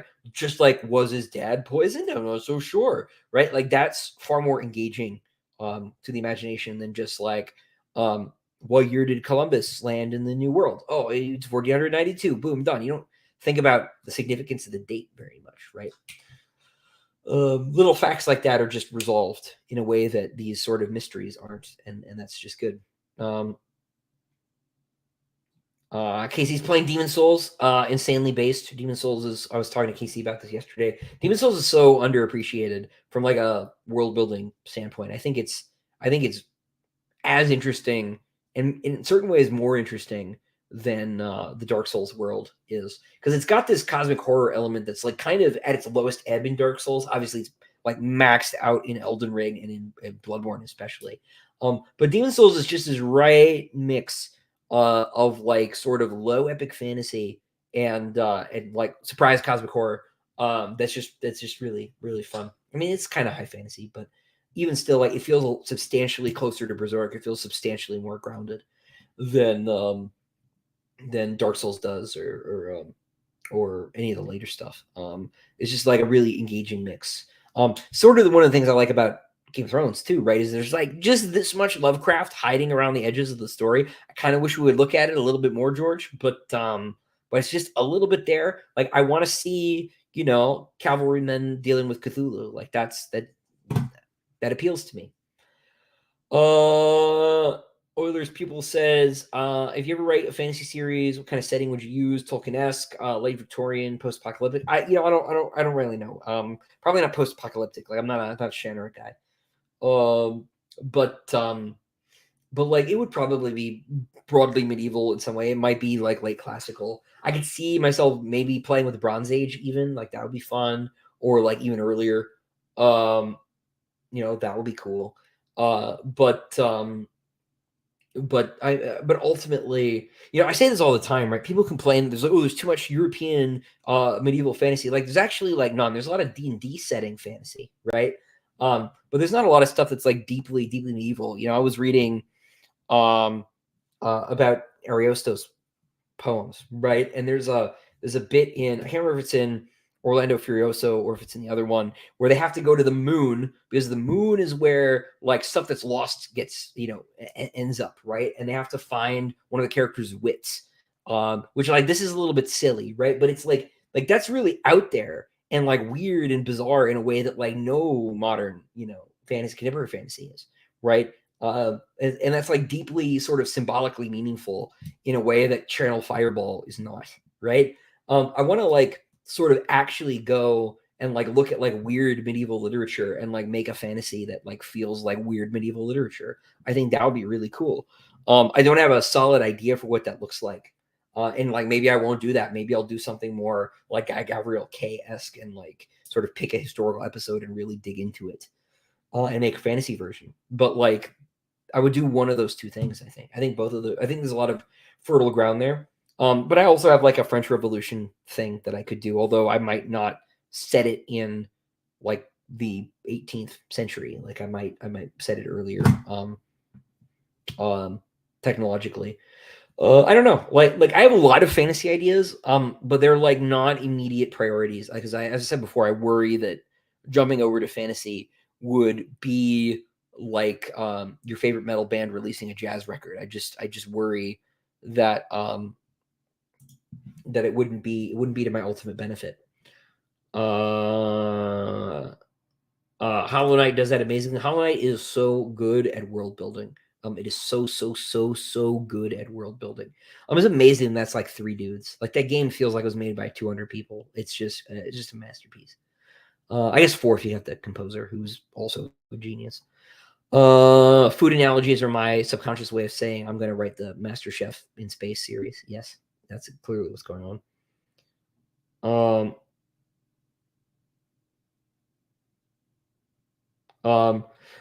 No, my action scenes actually mime out.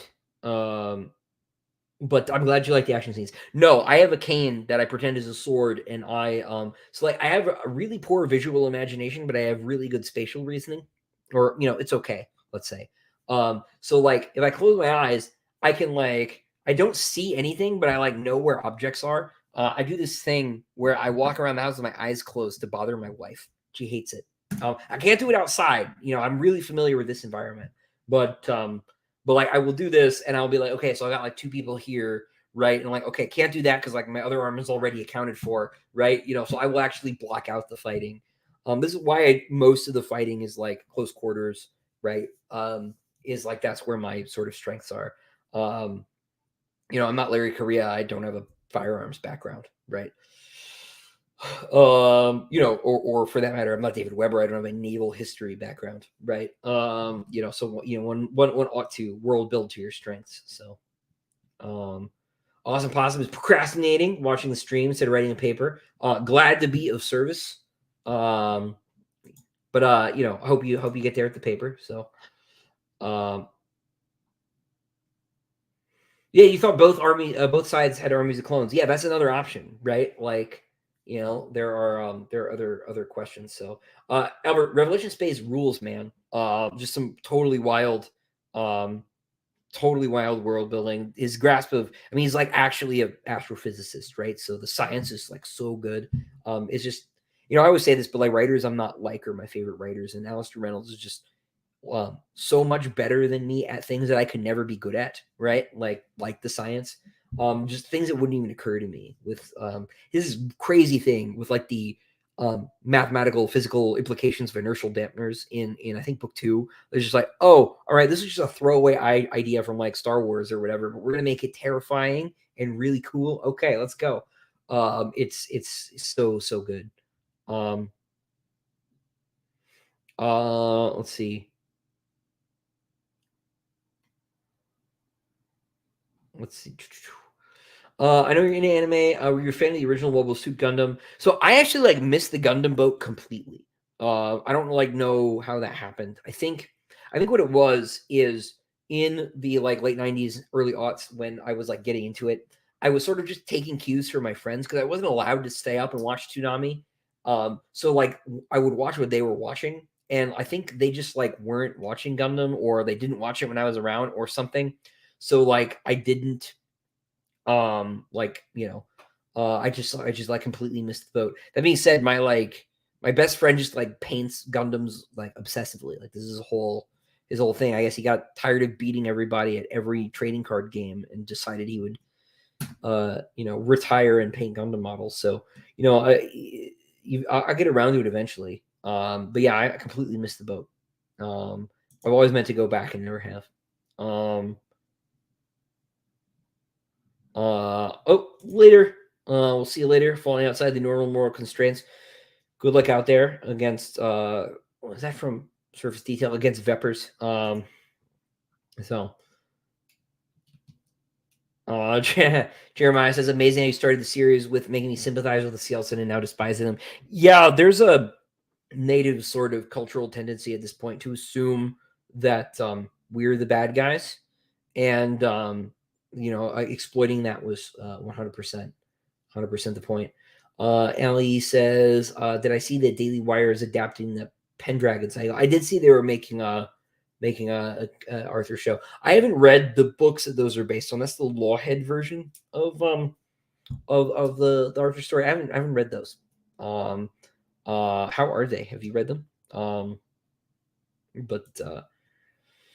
Yeah, no, I saw they're doing that.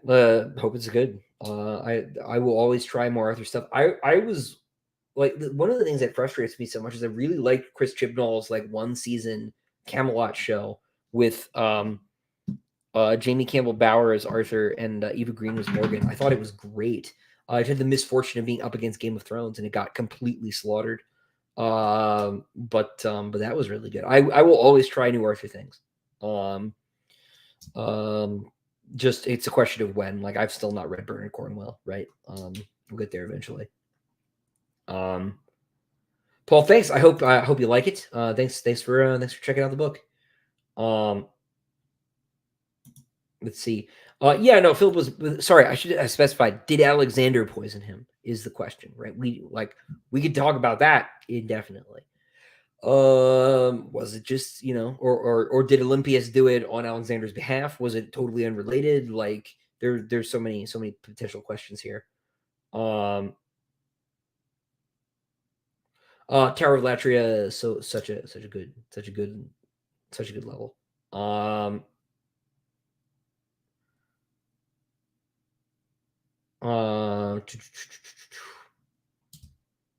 Yeah, I know everybody is like totally interested in the fantasy book thing, right? But I don't know that like the broad spectrum like market support would follow me, right? I know you guys would, right? I got that, but like we'll see. Do I think Bassander and Lorien would get along? Almost certainly, like not, right? Lorien is too irregular, I think, in similar ways to the way that Hadrian is for Bassander to really like him, and Lorien does not have the advantage of also having demonstrated miraculous powers in Bassander Lynn's presence. So, Jeff, good to see you, man. I still do not have my copies. If you are still here, they have not come in yet. They're supposed to come in between now and the end of the month, but as soon as I do, I have not forgotten. I will get up with you. Jeff dies in DREGS, by the way. He was one of the people on the Diamond Edition campaign that paid to get killed. So I had to figure out how to get a person named Jeff to exist in Sun Eater. It's not a very Sun Eater name, but we made it work. Try to make it funny. So hopefully everybody will appreciate Jeff's untimely demise. Couldn't happen to a nicer Jeff.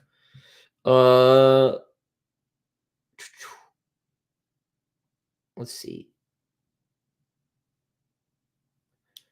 No, Jenna is not going to do a tell-all live stream about my antics. Those are not happening.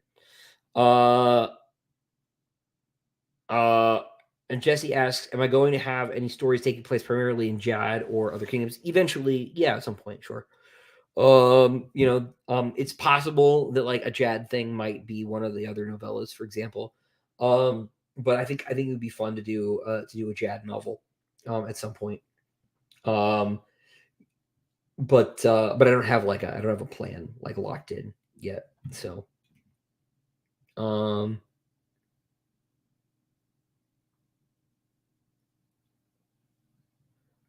let's see. William says, I'm planning on writing to my own experience of physical disability, but I can't think of that ever being done to the level I want to. Like by someone else, you mean? Like that's why you want to do it? Might have to invent ways to achieve physical beats to write it. Well, look, William, like if anyone's going to do it, like I'm sure you can. So, like, just sit down and figure out how you want to make it work. I wish I had, more to sort of give you more cogent response on that. But here, I'll say this: like limitations create creatively, or really wonderful things, right? Creatively. Now, in real life, obviously, I don't know what you're going through. Like, I'm sure it's difficult, but creatively, having constraints encourages further creativity, right? So if there's something you can't do, right? Like think about, is it Rear Window, the Hitchcock movie? You can't like move the protagonist, right? It's the same with the Bone Collector, the Denzel movie from the 90s. You can't move the protagonist at all, right? Because Bone Collector is quadriplegic. Rear Window, they're recovering, right? So they're stuck in a chair, right? So you have to tell the story differently. You have to present the story differently. And this is true for like any limitation that you want to give a character, right? Like, here's a very silly example. When John Nathan Turner took over Doctor Who, he got rid of the sonic screwdriver because people were using it as a crutch to get out of every single problem. And so they had to then work their way around the limitation of no longer having a magic wand, right? And so this is true of like any limitation you might impose on the script. You then have to think out of the box more. And so it might require a little bit more upfront thinking. But, I think that, I think that doing that thinking up front will totally lead to a better, and a more, a more, interesting is too cheap a word, but like a more textured experience, right? For the reader. And so I don't think you necessarily need to invent a way to achieve physical beat, but you also, like, if that's what you want to do, like you totally do it. Like, especially in science fiction fantasy, you do whatever you want as long as it makes sense, right? And it doesn't even really have to make sense that it's cool. So you never know, but like don't let any of this slow you down. So good luck with the writing. Do I have any authors I consider a mentor? I mean, there are writers I look up to, right? Like I admire Frank Herbert, I admire Tolkien, I admire Gene Wolfe, but obviously I didn't know any of them. Mentor, like personally, it depends on like what you mean. Like creatively, not really. It's like nobody ever sat down and was like, Christopher, like, you want this to work out, you should really like write differently. A couple sort of exceptions. Like really to the extent that writers have, like been mentor-esque in some way, it's usually on like the business side of things. I've gotten like career advice from a number of writers. David Drake, sort of indirectly, indirectly encouraged me to start outlining. I found a bunch of his outlines and like studied how he did that. They were in the office, so I just made a copy of like an old book from like the 90s, and because Dave Drake is a very, very rigorous outliner. His books are like half as long as mine, but his outlines are as long as mine, just to give you a sense of the density of his outlining. My outlines are really long. They're like 40, 50,000 words for one of these books. So they're like 20% the size of the book, right? So Dave's are probably close to like half as long as the book sometimes, which is like kind of crazy if you think about it, right? But he was so timely in delivering. He's like pretty much retired now. Was so timely delivering all of his books for as long as I worked there. They would come in exactly when he told you they were going to be in, and they came in regularly. They came in like every 4 months, almost exactly. Like he was a machine. I really look up to him, just as a professional. Fascinating guy too. I love Dave Drake a lot. My old college professor John Kessel has a couple books out from Simon & Schuster Saga Press. Won a couple of Nebulas for his short fiction.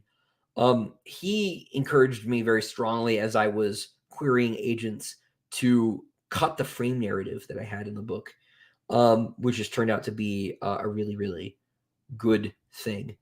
Originally Hadrian was telling the story to people, like sort of like as they were walking, and going on like a pilgrimage, and that didn't work. And so I got rid of it because it wasn't going to that like didn't go anywhere. Like there was no point in the frame narrative. It was just to like add some like weird window dressing around the story. So I changed it and made it a book. And then before that, it was like third person and multiple point of views. And he encouraged me to cut that out completely. And it was once I did that I started getting positive responses from agents. So that was really big. Those are the two that really jump out to me. Dave was a lot more indirect. Like he didn't sit down and talk to me. I just sort of like looked up to him. And like I know him until I talk to him, but let's see. I've ever read Against the Day by Thomas Pynchon. I've never read like any Pynchon actually. Something I should go back and read one day. I didn't put that on screen. Sorry, Oilers people. Let's see. Begus Khan says just dropped in. Probably wait on the Ruocchio audio to read Dregs. I can't wait. Need a paperback copy to match my novella set. Love the cover. Oh, well, thank you. Yeah, I like I said at the top, I think we might just go ahead and make a paperback in addition to the hardcover, since the hardcovers take so long to ship. I had no idea that was a thing. I just assumed it would be like every 2-day delivery like everything else. Yeah, I heard the adaptation like is not looking great. For that one, I hadn't checked it out though. Am I a beer man, a wine man, or a liquor man? Mostly a liquor man. Then wine, then beer. I'm not really a beer guy much at all, to be honest. But mostly if I drink, and I drink I have maybe a dozen drinks a year. I'm not a teetotaler, but like I just don't drink a lot. It's almost always whiskey when I do drink. And it's like always socially. It's not like just cuz. Yeah, like Harry says, a space fantasy feels like more of a niche to thrive in than a more traditional popular fantasy space. Yeah, I mean, besides Pierce Brown, like there aren't a lot of people doing what I'm doing right now. So like if this is your thing, like I'm your guy, you know. I get to be a big fish in a very small pond, which is like probably bad for the fish. But not in this case. So Doombot, what kinds of ideas for more cool merch do you have? I always enjoy wearing my Sun Eater hoodies out and about. We have some more like mats we're gonna do coming up pretty soon. Because John Balloran said we could make merchandise with his art. So we'll make some more desk mats for sure. There'll be more pins as we get more symbols. I don't see much point in making 100 pins of like the Sid Arthurian Lotus, because I think I would sell 3 of them and I know exactly who would buy them. But then I'll be stuck with 97 of them. And so I don't think I'm going to do that. But when we get ones people will buy, like the Red Company symbol, we'll make that. When we do like the Imperial Sunburst, we'll make that. Sales in Hand, that'll probably go as well. Because we'll have one of these symbols for each of the Anderida books. And they'll also be on the Diamond editions. Because Rob and I split the costs on developing those. But as far as like other merchandise goes, not 100% sure. I think like doing a calendar would be really cool. I need some more art first, and to license it. But I think calendar would be really neat. Probably do some like original art if we do something like that. But that might not be for next year. That might be another year down the road or something.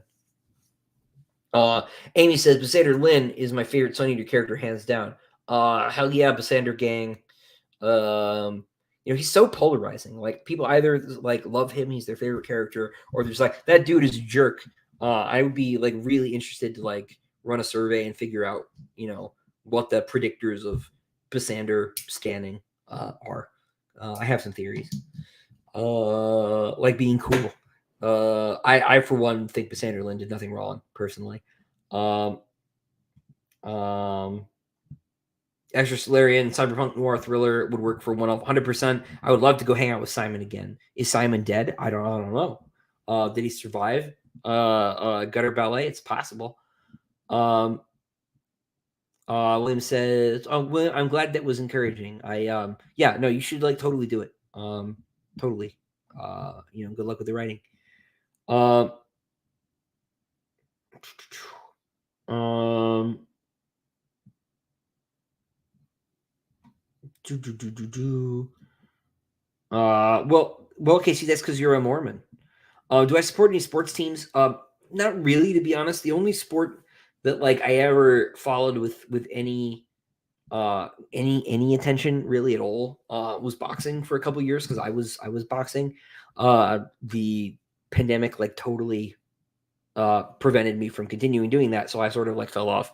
But like my parents were never big sports people. My uncle's like a big Mets fan, baseball, right? I know you're in the UK, so like that doesn't matter, right? But like that was sort of it. My dad's like a software guy, like a big nerd, and my grandfather was also an engineer. So like the sports thing is not run in the family very much. Now my wife's family are like big Steelers fans. But football is sort of a foreign language to me. That's the American variety. But yeah, no, so not really. I'm sort of a bit of a stereotype, I guess, in that regard. No, I'm never gonna stop writing space fantasy though, Jeremiah. Have no fear. Are there any folktales, fairy tales that have inspired your writing? Um, like in the pretty broad sense, yeah. The one that sort of springs to mind is Karn is sort of spiritually a kind of Koschei the wizard, right, from Russian mythology, right? The wizard who puts his soul in the eye of a needle that he like buries under a tree and stuff. I thought about Koschei a lot while I was thinking about Karn. It's not like on the page very much, but certainly something I thought about. That's the one thing that sort of like leaps out to my attention, though. Jeff, no, they all have different things on them. All have different things on them. Probably Howling Dark will have the Eye of Orgosos on it, for example. Don't lie, Casey. I'm onto you.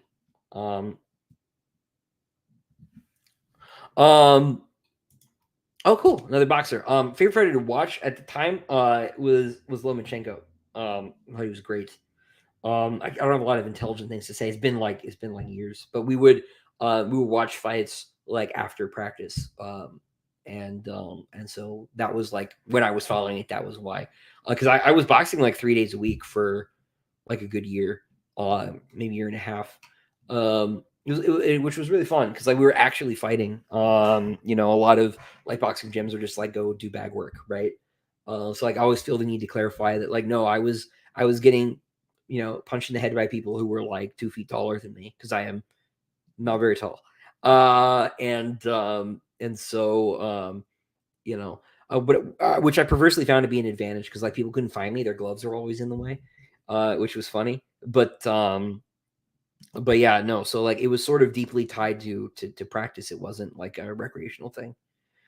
But I haven't been able to go back. I had some like now I have no time, but I had some other things that were in the way. Do I think I'll stick with a single point of view in future projects or do multiple point of view? It sort of depends. It just depends on the story. I know I've like pretty much only ever done single POV publicly, but it just depends. I can think of ideas that are multiple point of view. Any favorite boxing movies? I mean, like Rocky's a cliche, obviously, but you know, every PE teacher I ever had didn't call me Rocky for nothing. And of course, it occurs to me that I have a Hadrian. But in any case, Rocky's great. But love Cinderella Man. Cinderella Man rules. Um, um, Doombot says, love the Hadrian also boxes. Yeah, that was once that starts in the books is about the time when I actually like knew what was going on, so or knew how to do it. So it was right around like writing Howling Dark Demon White. That was when I got really into it. I would love to go back. I just like I don't foresee when that's going to be possible. My guy also moved like to another part of town. It's like harder to get to, and it's just I don't even know if he's still there at this point. It's been a couple of years. It's really cool though. Is the guy who taught me to fence when I was a kid because he um it's like a big Muay Thai guy. He did traditional boxing, but he also did fencing and some like he had these like summer camps where he would teach kids like Roman military tactics. So he had them with like pool noodles for spears, and he'd have them like drilling torus formation and marching and stuff. It was cool. He's a really neat guy. he's actually really sort of the guy who inspired Polino. His name is Wes. But he also is where I get the not wearing shoes thing from because he would never wear shoes. He had like literally like a half-inch of callus on the bottom of his feet, and they were like perfectly flat from walking on concrete like so much. And he had to tape his toes because they would tear because of how thick the callus was. So that was where like all that stuff comes in from. This is a real guy. Trey says, I'm surprised by the lack of a wiki for Sunday. They're planning to set one up, or is there something that's up to the fans to put together? It is up to the fans to put together. There is a gentleman on the Discord server. I don't know if Vox is here or not, who is in the process of doing that. Allie, who I think I saw in the chat earlier too, had put one together and like got all the glossaries from all 5 books collated. But like nobody used it. So the Wikia like shut it down for one, or fandom shut it down for one of traffic. Yeah, that's not me, man. Like I got books to write. I have this video I keep wanting to make, and I've like complained about how I haven't made this video for like the last 3 streams, so maybe it's time. About this thing that I call the Brandon Sanderson problem, which is not me bullying Brandon Sanderson, but it's this the reality is that like the big writers set readers' expectations of what normalcy is, right? And like so I get I get these like fun emails sometimes that are like, Christopher, like when is the trading card game coming out? Like, bro, like I am not George Martin, right? But I agree with you. I think a wiki would be really cool. I just I'm probably not the guy to write it. Now, I would love to like do more history essays like the Marlowe one I did for the Queen of Mid-Ashes book. I think that'd be super fun. But like managing like a wiki site or something is that's a big project. So yeah. I hope that wasn't too catty. I realized like halfway through I was starting to sound a little catty. I didn't mean to. But yeah, no, it's that's a big project, and it's not one I'm going to be undertaking. Like I don't have staff, right? Like Brandon Sanderson is like an HR manager. It's just me and my wife, right? So, and she hasn't read the books, so she helped me with the graphic design, but like, she can't write the wiki. So, and it would be cruel and unusual punishment to ask her to do that anyway. So, yeah. Albert wants to go to Roman military summer camp. Hell yeah, man. Let's do it. No, it was super cool. Super cool. But he's like trains boxers now. Like that's his thing. He has like 3 guys he's trying to get to go pro or had. I don't know what the story is. I haven't checked in with him in a couple of years. I should check back. It's been a while. Love Lesser Devil. Can't wait to see more Crispin. Yeah, he's got a story in Tales 2 called The 4 Devils, but that's the last time we've seen Crispin for the moment. Yeah, I think Sanderson has like 30 employees or some crazy number like that. I have 0, unless you count KC, who is done some proofreading. Jenna has not read the books. They have no vampires in them. Jenna is not interested. No, Jenna has not read the books. They're not really your thing, and I'm kind of cool with it because I've met a couple writers whose like wives, husbands are like their biggest fans, and like, man, that is a weird relationship dynamic.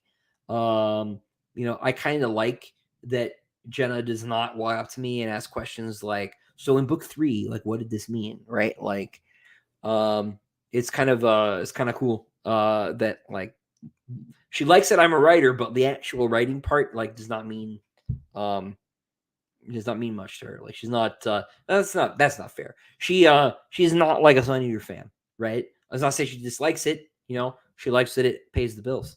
But you know, she likes Anne Rice. No, I'm not Jenna's favorite writer, which is totally okay. Yes, no, Casey is a volunteer. But get back to work, Casey. Stop playing Demon Souls. Who said you could take a break?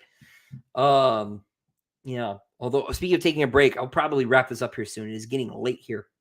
Not as late as it is for Albert. It's like way past Albert's bedtime, so I need to stop if only to help him get to sleep.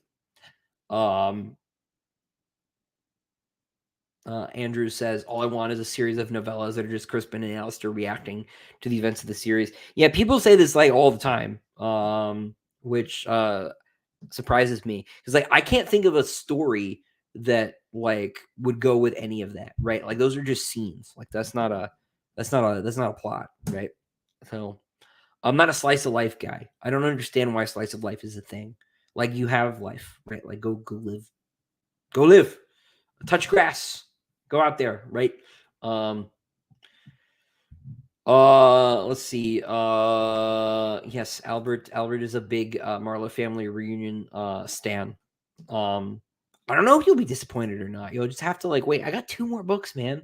Loads can happen and do more books. That's like 500,000 words. All right. That's like half of one Brandon Sanderson novel. Stuff can happen. It's gonna be fine. What are my thoughts on Danny V? Looking like he's gonna do Dune Messiah as the 3rd movie of his trilogy. I think it's great. If you're doing Messiah, like you should do Children, right? I know Frank conceived of Messiah as part 4 of book 1, but it's really part 1 of book 3. Really, Messiah goes with Children. It doesn't go with Dune.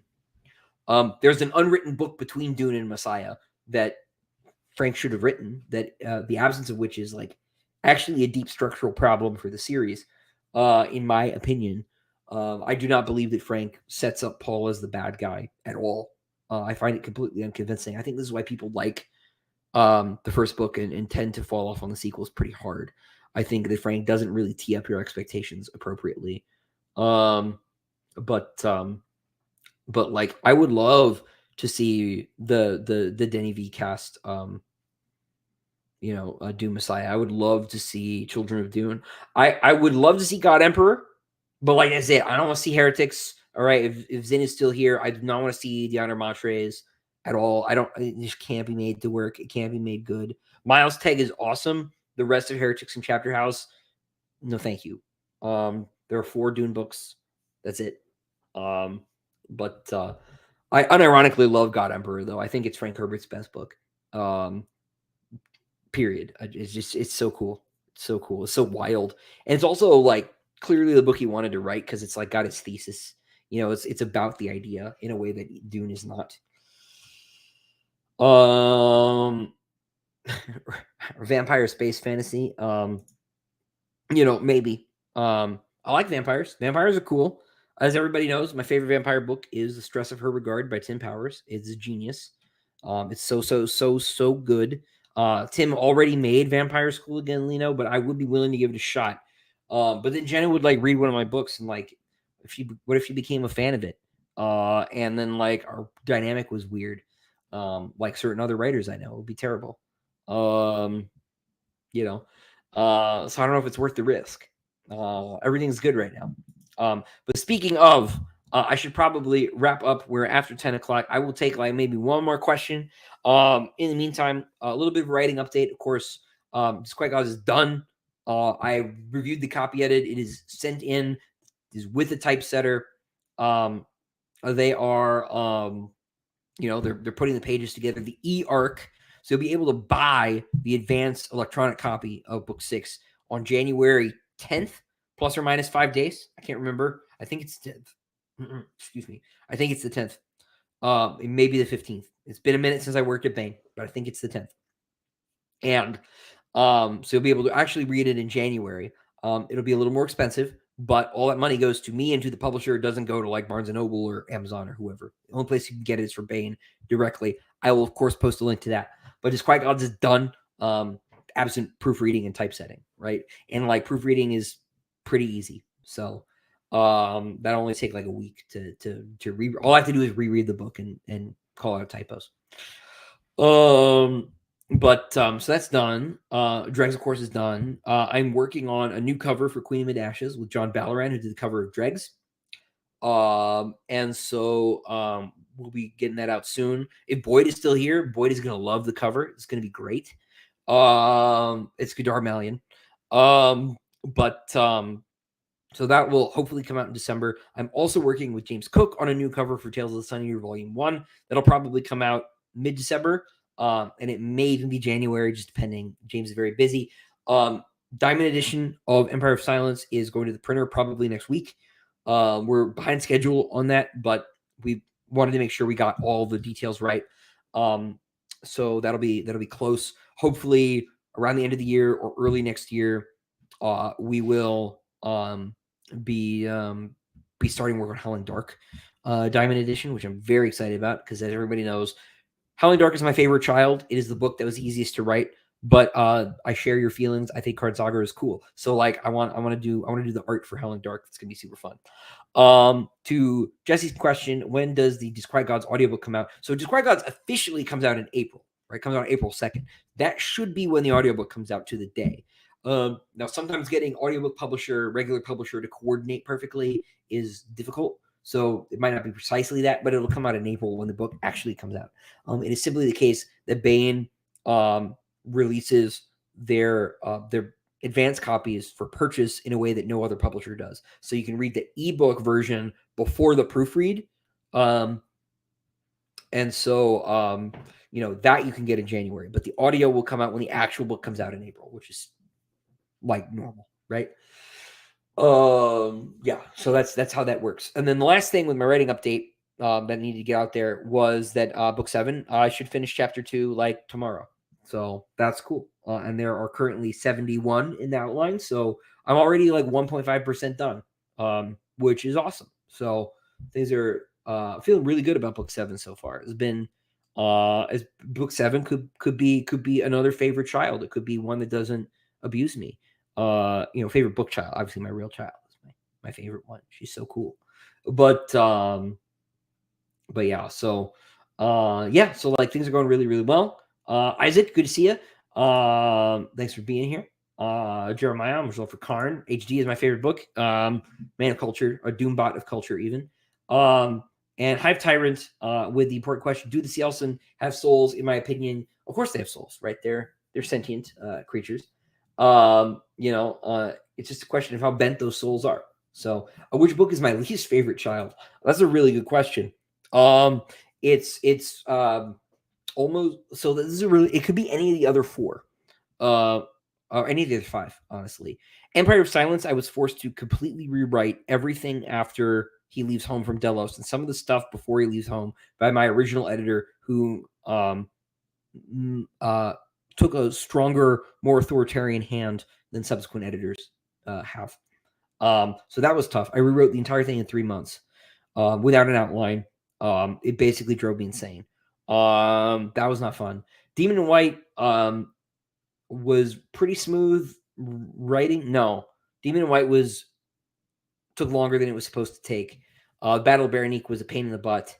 And then I had 2 weeks to edit it, one of which was my honeymoon. Fortunately, Jenna loves taking naps, so there was no marital conflict, but that kind of sucked. And then Kingdoms of Death wasn't so bad, but of course it was split. So like that wasn't fun. I also had to write it during lockdown, which sucked. And then the split caused it to be delayed and caused me to do a whole bunch of extra work on Ash's Man. So like that wasn't fun either. And then Disquiet Gods took like twice as long as it was supposed to take, and I had to fight with Daw during it. So like all of the other ones have not been fun. Howling Dark was like the only smooth writing experience of a novel that I ever had. The novellas were all lovely. DREGS was the hardest one to write, but even still, it only took 2 months, so it wasn't that bad.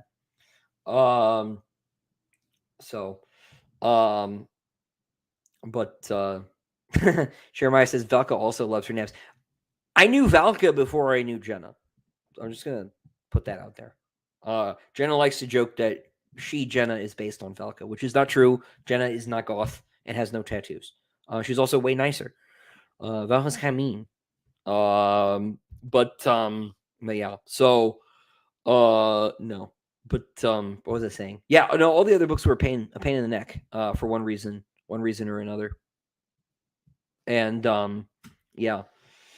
But probably like the middle child book, that's probably Demon in White was like not as rough because it didn't get split in half or like caused me to fall out with my publisher or something crazy. So so there you go. But yeah, no, they yeah, I manifested it. Yeah, that's like neo-pagan, like new age witch nonsense. There's no manifesting. The only thing that manifests, Albert, are demons. All right. And on that note, everybody, I am going to wrap up for now. I will be back later this month, of course, for the regular Q&A.